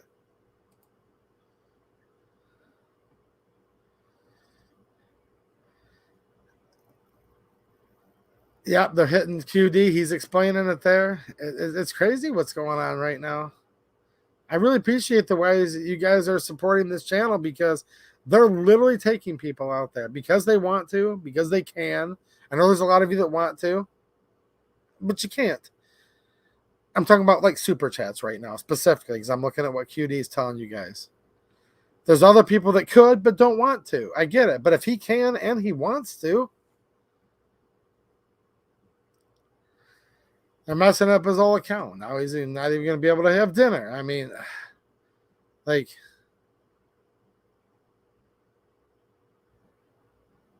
so I'm gonna need to drive over and make QD breakfast because he's not even going to feed himself because he was able to generously contribute and keep this channel that I can barely keep financially going. Now they've canceled his whole account.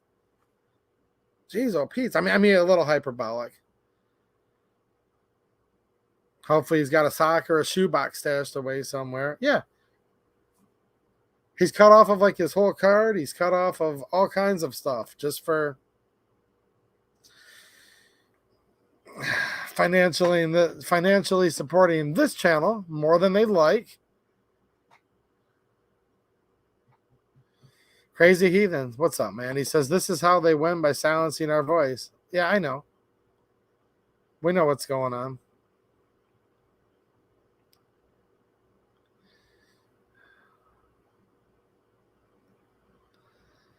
Hey, I agree. Flat plane Oregon. Yeah, here. LOL, freedom of speech is not, except if you hurt somebody's feelers. I know. I mean, Call of Duty canceling somebody for saying something, that's one thing. I'm not saying that's one thing meaning it's okay. I'm not saying that at all. You guys that play Call of Duty will decide if it's okay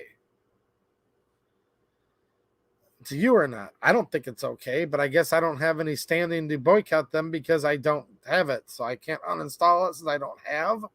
But I'll be certain I never do install it now. I can tell you guys that. Like, I'll probably never play video games, but if I were to play video games, it won't be that one no matter what. I can assure you guys of that.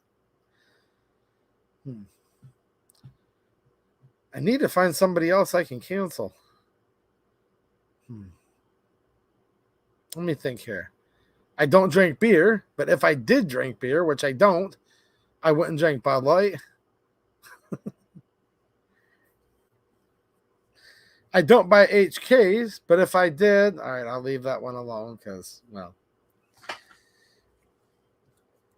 they did go woke, but then they supposedly fired that person. So HK might be all right. I mean, they're still, you suck and we hate you, but they did get rid of that person that was doing that. So, yeah. I mean, a company can have a lot of people working in it. If they have somebody do something, you're never going to know the truth. It could have been at the highest end of a company, whether it was MLB or whether it was HK or whether it was Bud Light. You don't know. You just know what they tell you. But it could be plausible that somebody just went rogue. They're like, oh my gosh, you went rogue. We don't believe that. You're fired right now. Or sometimes they just get in big trouble and they're like, oh my gosh, we're going to lose tons of money. And then they just find a little pawn, a little lackey, and use them as a fall guy and say, oh, it was a super low level intern. We fired him immediately. It's fine. When really it was like the board of directors that wanted it. It's so hard to know what happens behind the scenes. It's so hard to know. But I will say HK did fire the person when they went like super, super woke. I will give them that.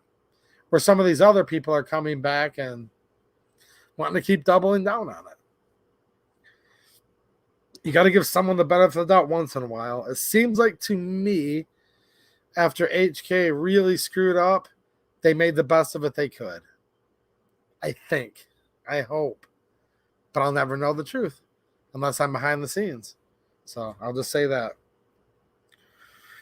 So no, I'm not calling for anybody to boycott HK is what I'm trying to say. It appears they fired the person that did all that. So, if that's the case, cool, I guess. Okay. I'm going to be brief on these things here. But this is how crazy this is getting. We talked about a bill in Michigan, and this is one of the ones I've been hearing whispers, okay? I've been hearing whispers. In Lansing, this is the one they're wanting to rekindle again here. So they have to destroy the Second Amendment for a while, which they've done. Now they have to ravage the First. Then they'll come back for the Second again. Yeah. I mean, tyrants like to tyrants, right? Of course. If one person's surprised, raise your hand. No one raised their hand. All right. So when they're coming back for the gun control after they demolished the First Amendment, I've heard the BB gun one is higher on your list than you'd think, where would criminalize anybody under 18 from using any type of BB gun, which could be your Red Ryder, it could be airsoft, it could be many things like this. Some that are even lower level than that are considered basically toys, essentially, that shoot like these squishy things and little foam things and stuff. We didn't have all that back then when I was a kid. It was like cap gun and BB gun and stuff, right? Anyways, if you're shooting it off of the curtilage of your own property, then you could be criminalized, like criminalizing 16-year-olds. Now, the curtilage is like literally like your front porch, back porch. If you're standing next to the house, like if you can reach out and touch your house, you're probably in the curtilage. If you were to step 1 foot over where you're 1 foot from touching your house, that's where it's gray. You may have already left the curtilage as soon as you can't touch it. So literally, unless you're right outside your house, like right there. So like you own a teeny little city lot. And your backyard is a whopping, I don't know, 20 foot by 30 foot. That's like teeny backyard. I've lived in a house with a backyard like that before. You got a 600 square foot backyard, it's 30 foot. If you were to step like 5 foot off the porch to shoot a tin can in the back of your property, right? And you're under 18 and there's no adult with you, you could be criminalized in Michigan if this bill passes. Walking around the woods, yeah. Okay. You guys probably already saw that video. Half of you live in Michigan, you don't care. Now they're coming on a federal level and putting restrictions. And this is the leading part of where they're working on coming for airsoft guns, toy guns. Here's the issue at hand. And this comes from, again, I'm not into this stuff, so this may or may not be a reputable site. I don't know. It's just, look, I know who the reputable sites are in the 2A and gun community, but let me share this real quick. What's happening, Lori DeVries? Nice to see you. All right. I'm going to share this one more little page for a second here, and then we're going to jump off here. I can't believe we hung out almost 2 hours tonight. Okay, Call of Duty boycott. That's what the name of this article was. Okay, here we go. This new law might be the end of airsoft. All right, you guys can see this now. This is from Amped Airsoft. Don't know a lot about these guys, but I got to do what I got to do to get you guys some of this info when I'm not an airsofter and I'm also not a gamer. So do your own research. This is what they're talking about. If you're an airsoft dealer or business owner, listen up. A new law could potentially put an end to airsoft as we know it. The Consumer Product Safety Commission, CPSC, oh boy. We knew when it said it was for our safety, we were in trouble. They said safety, right? I know someone's chuckling out there. The Safety Commission is trying to pass a law on June 12th, so this is 3 days from now, Monday, that could be detrimental to the airsoft industry. In this post, we'll explain the situation, its potential impacts, and how you can help preserve the future of airsoft. But it's more than airsoft, you'll see. The issue at hand, the Federal Energy Management Improvement Act update. Oh my gosh. Oh. We've now heard the word safety coming from the government, and now we've heard the word improvement. Now, you know, this is a you-know-what sandwich. If you've heard safety and improvement from the federal government in the same 30 seconds, we're in trouble. All right. The Federal Energy Management Improvement Act update has transferred the authority, we knew it was coming, the authority for regulating the market of toy, look-alike, and imitation firearms from the Department of Commerce to the CPSC. As a result, the CPSC is now responsible for ensuring that toy, look-alike, and imitation firearms are appropriately marked for safety reasons. It's always about your safety. What did Ben Franklin say about that? Those who would give up an essential liberty for a little bit of perceived safety, right? Yeah. Deserve neither and will ultimately wind up with neither. But I digress. We've heard safety 10 times now.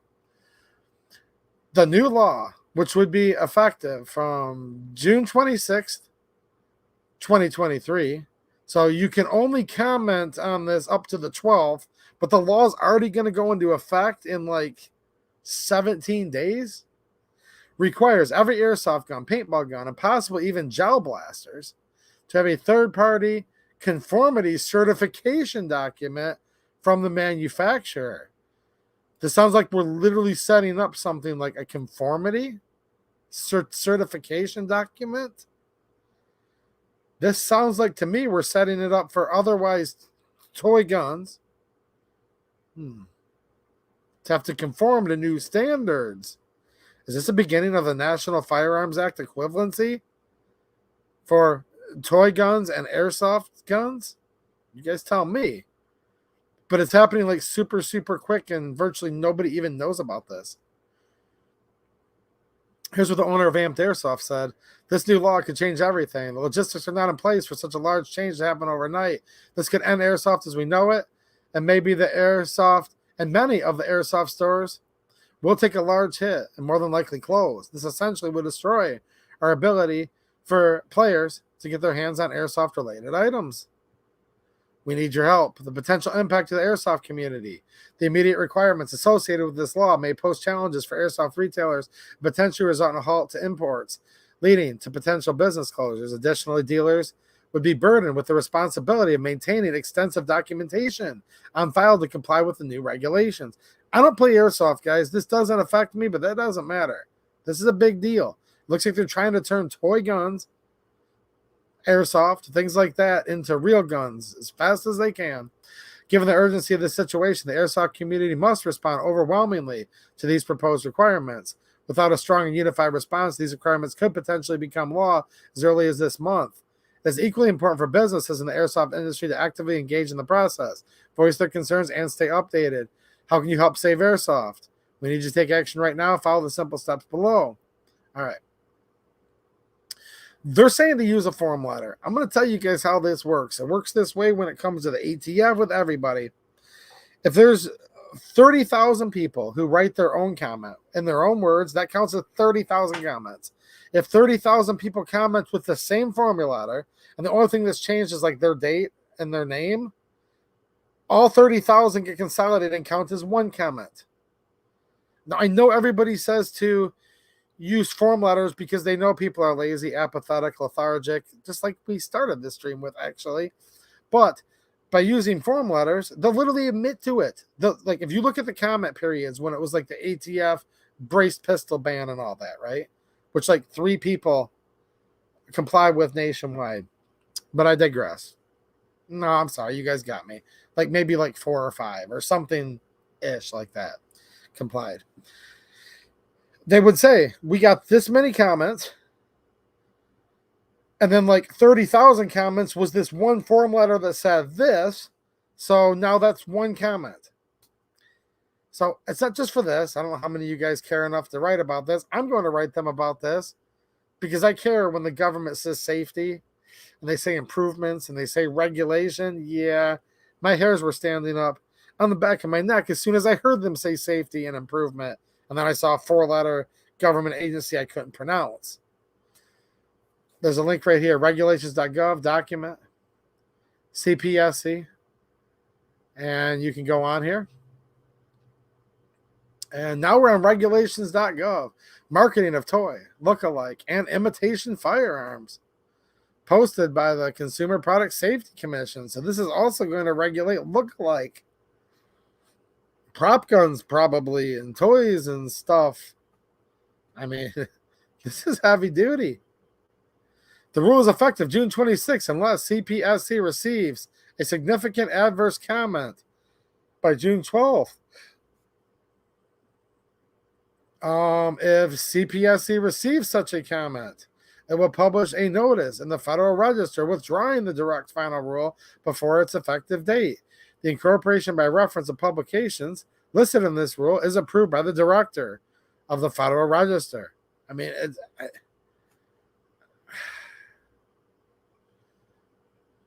yeah. What do you guys think?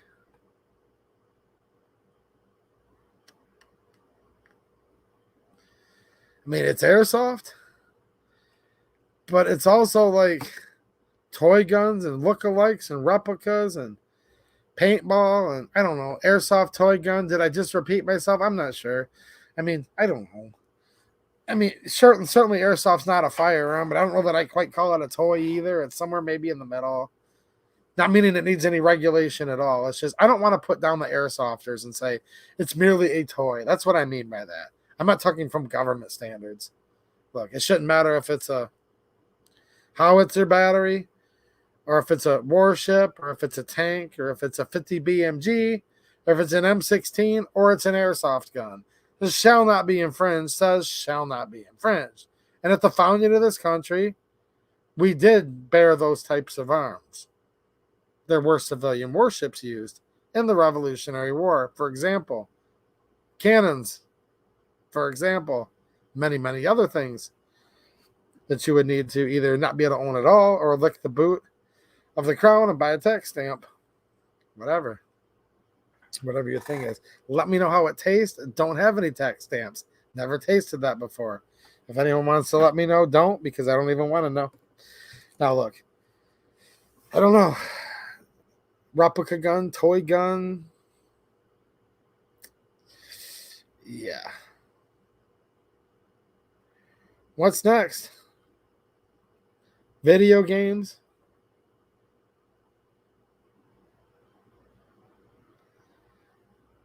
Yeah, you're right. Crazy Heathen said, hopefully this will wake people up, because now they're coming after more than the scary AR-15, which all of us have been saying this whole time.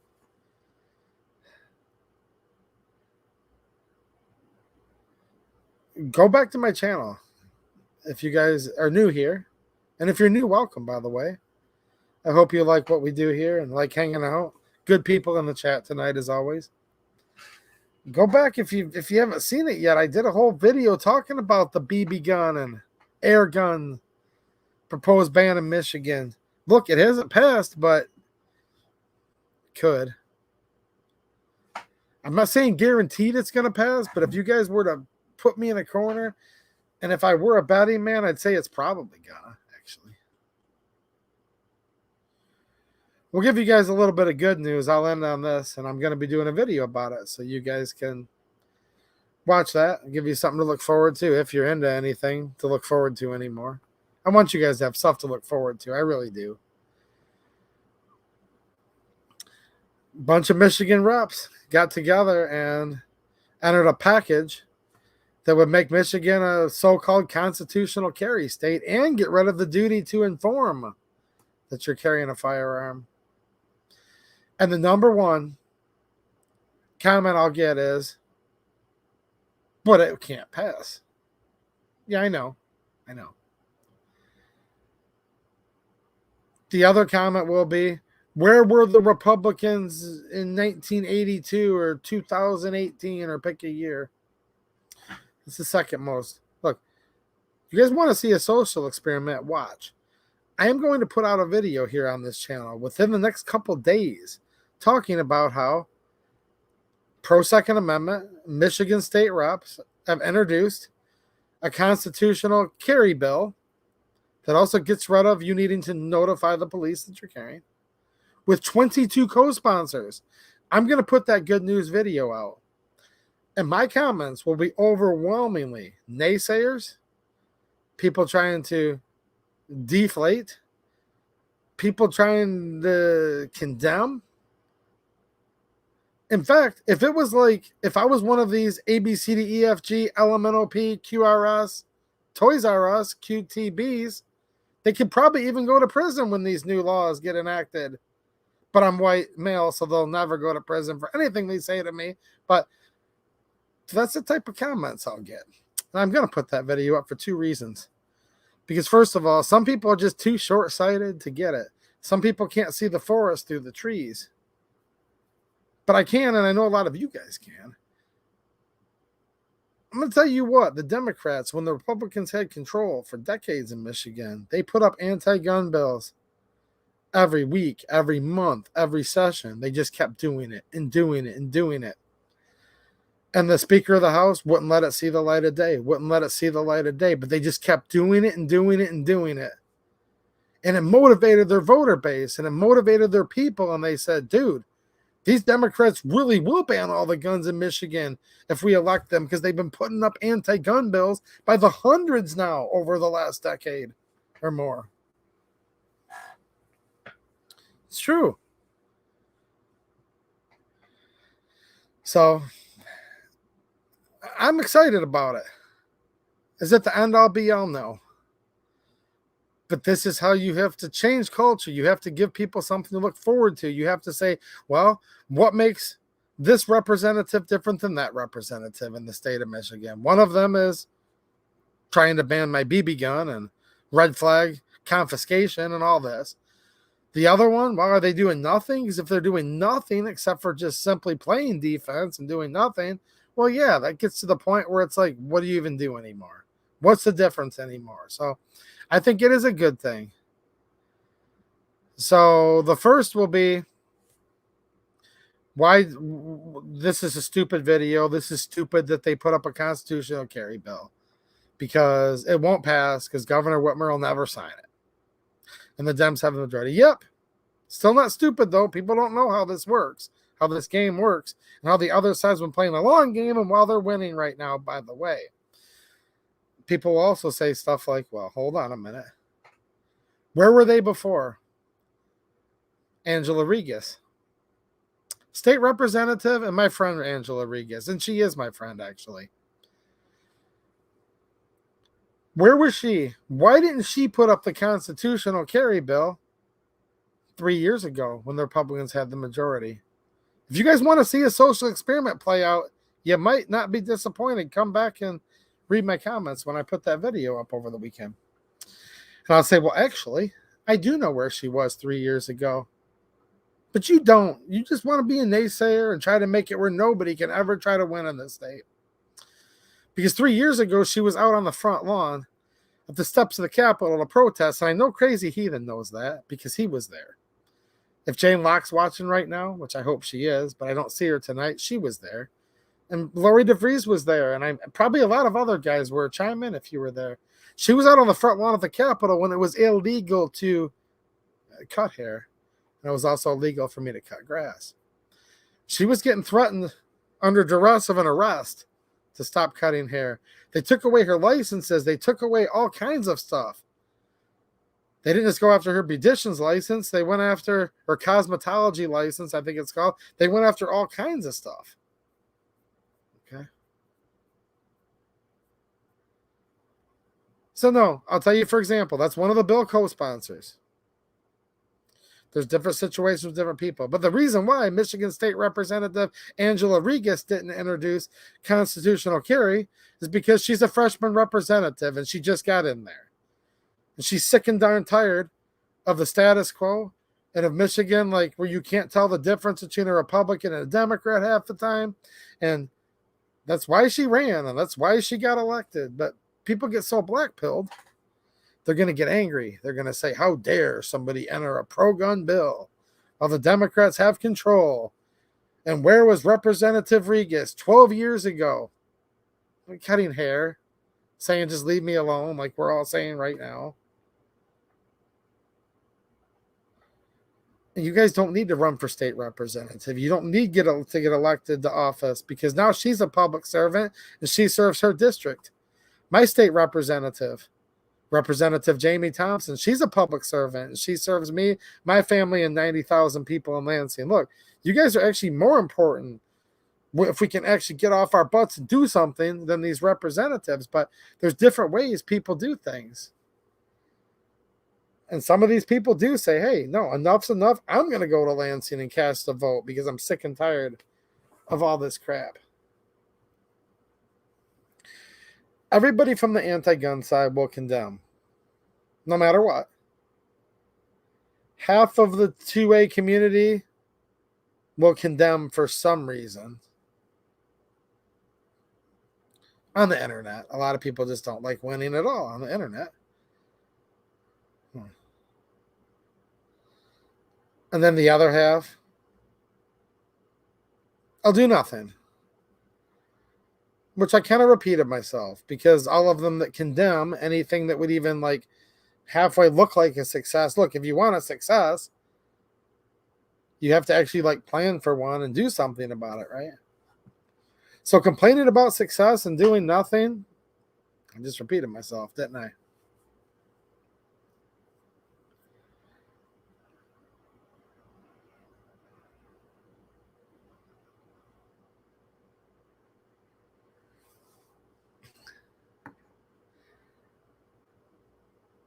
It was illegal to cut hair in Michigan and to cut grass and many, many other things in 2020. I don't think she actually made it to jail. I didn't say that. But I said they were threatening her under duress of an arrest on the Michigan lawn. I think it ended up where they were all ready to go to jail, like it was close.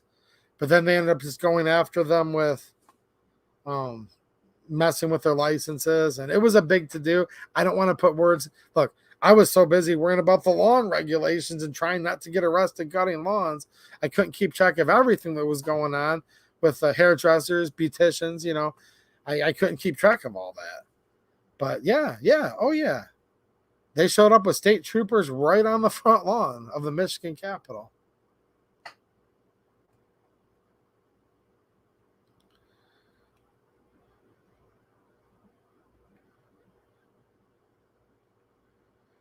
Yeah, you guys will think this is good.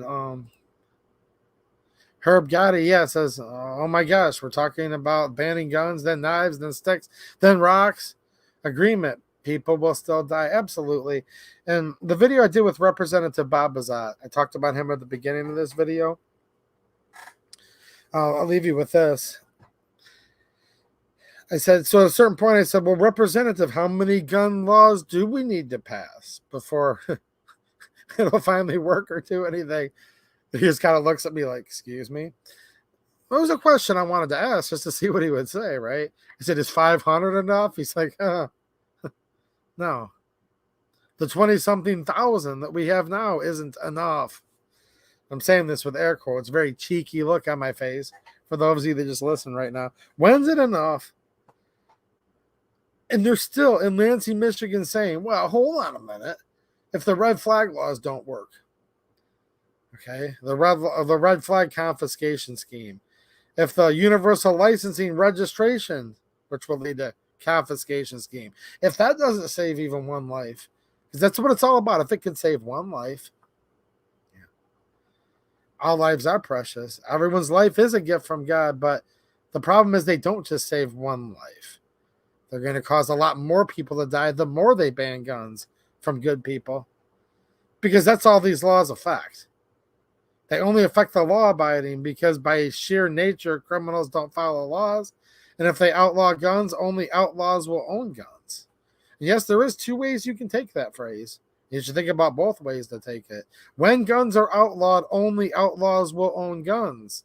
And you can start from the beginning with that thought, or you can start at the end and work your way backwards with that. Both of them are very philosophical concepts, if you ask me. Oh. They're going to say, well, that wasn't enough because we needed to pass another one with it. See, they said this in the committees in Michigan, the committee hearings when they were talking about this 11 Bill 3 subject matter package, which is now law, safe storage, making it safer for the criminal, right? When seconds matter, police are only minutes away and the criminal comes in your home, cocked, locked, ready to rock, and you're fumbling with the safe, with the whatever. That's all passed in Michigan. It's all law that goes into effect early next year. Or earlier if they pull a fast one and end session earlier, but that's another rabbit hole. We'll go down that a little later. Just leaving you guys some breadcrumbs to think about. How when you said stuff's as bad as it can get, I'll never write, I'll never call, I'll never vote, I'll never do anything because I'm so black-pilled, everything's as bad as it could be. Oh no, you ain't seen nothing yet. Just giving you guys some breadcrumbs. Watch out at the end of this year in Michigan if you think it's already as bad as it can get. Promise you it's not. So how many would be enough? They were saying in the hearings, they're like, there were some people saying like John Lott that wrote the book More Guns, Less Crime and was treated very rudely actually during those hearings, treated extremely disrespectfully by some Democrats on that committee, specifically one of them. And when they were finally kind of nailed down with some of the real numbers, they said, well, of course we know this isn't going to be enough. That's why this is just the beginning. What we ultimately need is more of a England. We need more of a Great Britain style of gun control. There you go. See, here's the crazy part about all this stuff. Everyone talks about top secret back rooms. People talk about stuff like, oh, you have to be part of like this like skull and bones thing to know the truth. I don't know anything about secret societies. I'm not in one. But you don't need to know that to know what's going on. Not when it comes to this stuff. They'll literally tell you. You just literally have to listen to them talk and they'll tell you. The problem is most people in Michigan and throughout these 50 United States have no clue what's going on. Now, I'm sure there is some information. You do have to be in a secret society to learn about. Don't take what I'm saying reciprocally. I'm just saying, like, when it comes to this, what's the type of gun control they want in Michigan? You don't need any special connections to know that. You can walk in the committee room yourself. You can watch it on the house TV or watch this channel because I've shown a lot of that stuff live. They literally tell you what they're trying to do. We need more gun control laws. We need more gun control laws. Wait a minute. Someone just said statistically that'll make it worse. Well, we ultimately need the Great Britain style of gun control or the Australian style of gun control. Yeah, that's complete and utter confiscation of like everything. So, yeah. There she is. Yes, they are very rude. There he is first, QD. Yes, you're right. And then there she is, who was sitting right in front of me. I knew you were hanging out somewhere, Jane. I called for you earlier. I'm like, where's Jane Locke? I know she's somewhere. Jane was sitting right in front of me 3 feet away. She said nearly every Democrat was fumbling around with their phone when John Lott was testifying at the committee meeting. I know. And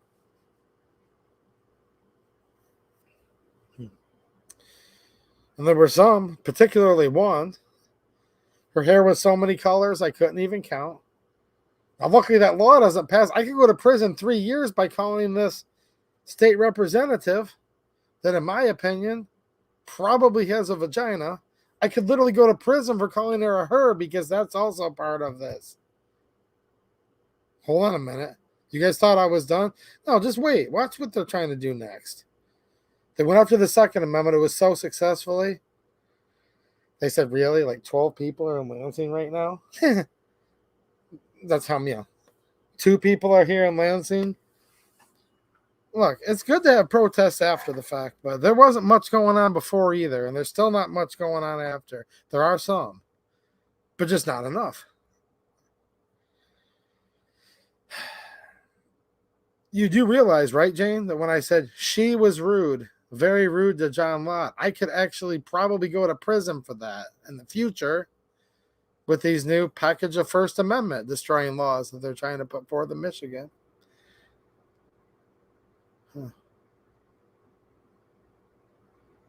And I can't understand anything other than, see, there's this new concept out nowadays where this is your truth. This is my truth.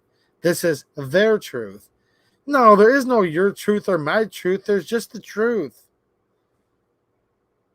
And boys have a penis and girls have a vagina. And if she has a vagina, she's a woman. What is a woman? Well, a woman is an adult female person.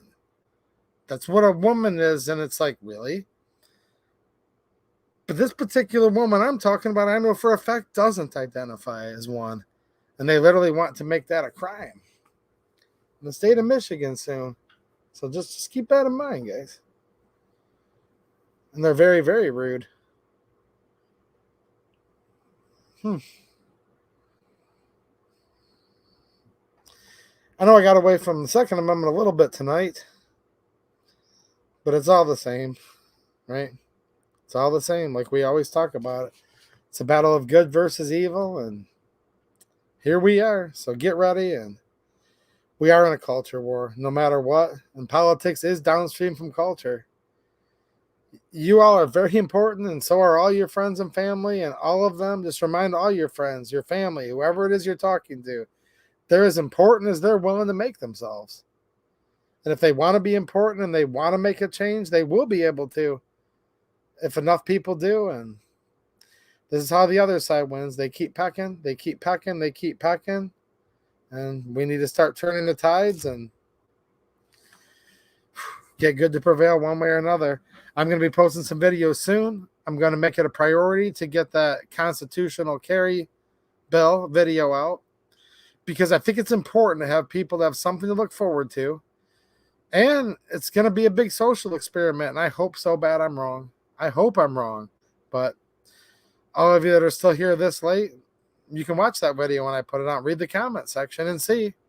And if I'm wrong, I will brag I'm wrong on next Friday. And I will be so, so happy. But we'll have a social experiment soon. Reading that comment section.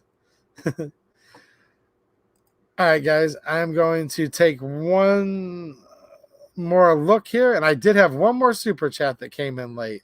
DLD After Dark with another super chat. Thanks a lot, man. I appreciate it. He says, I'm coming back next week, and I'd love to have you on. Are you coming back on YouTube that soon?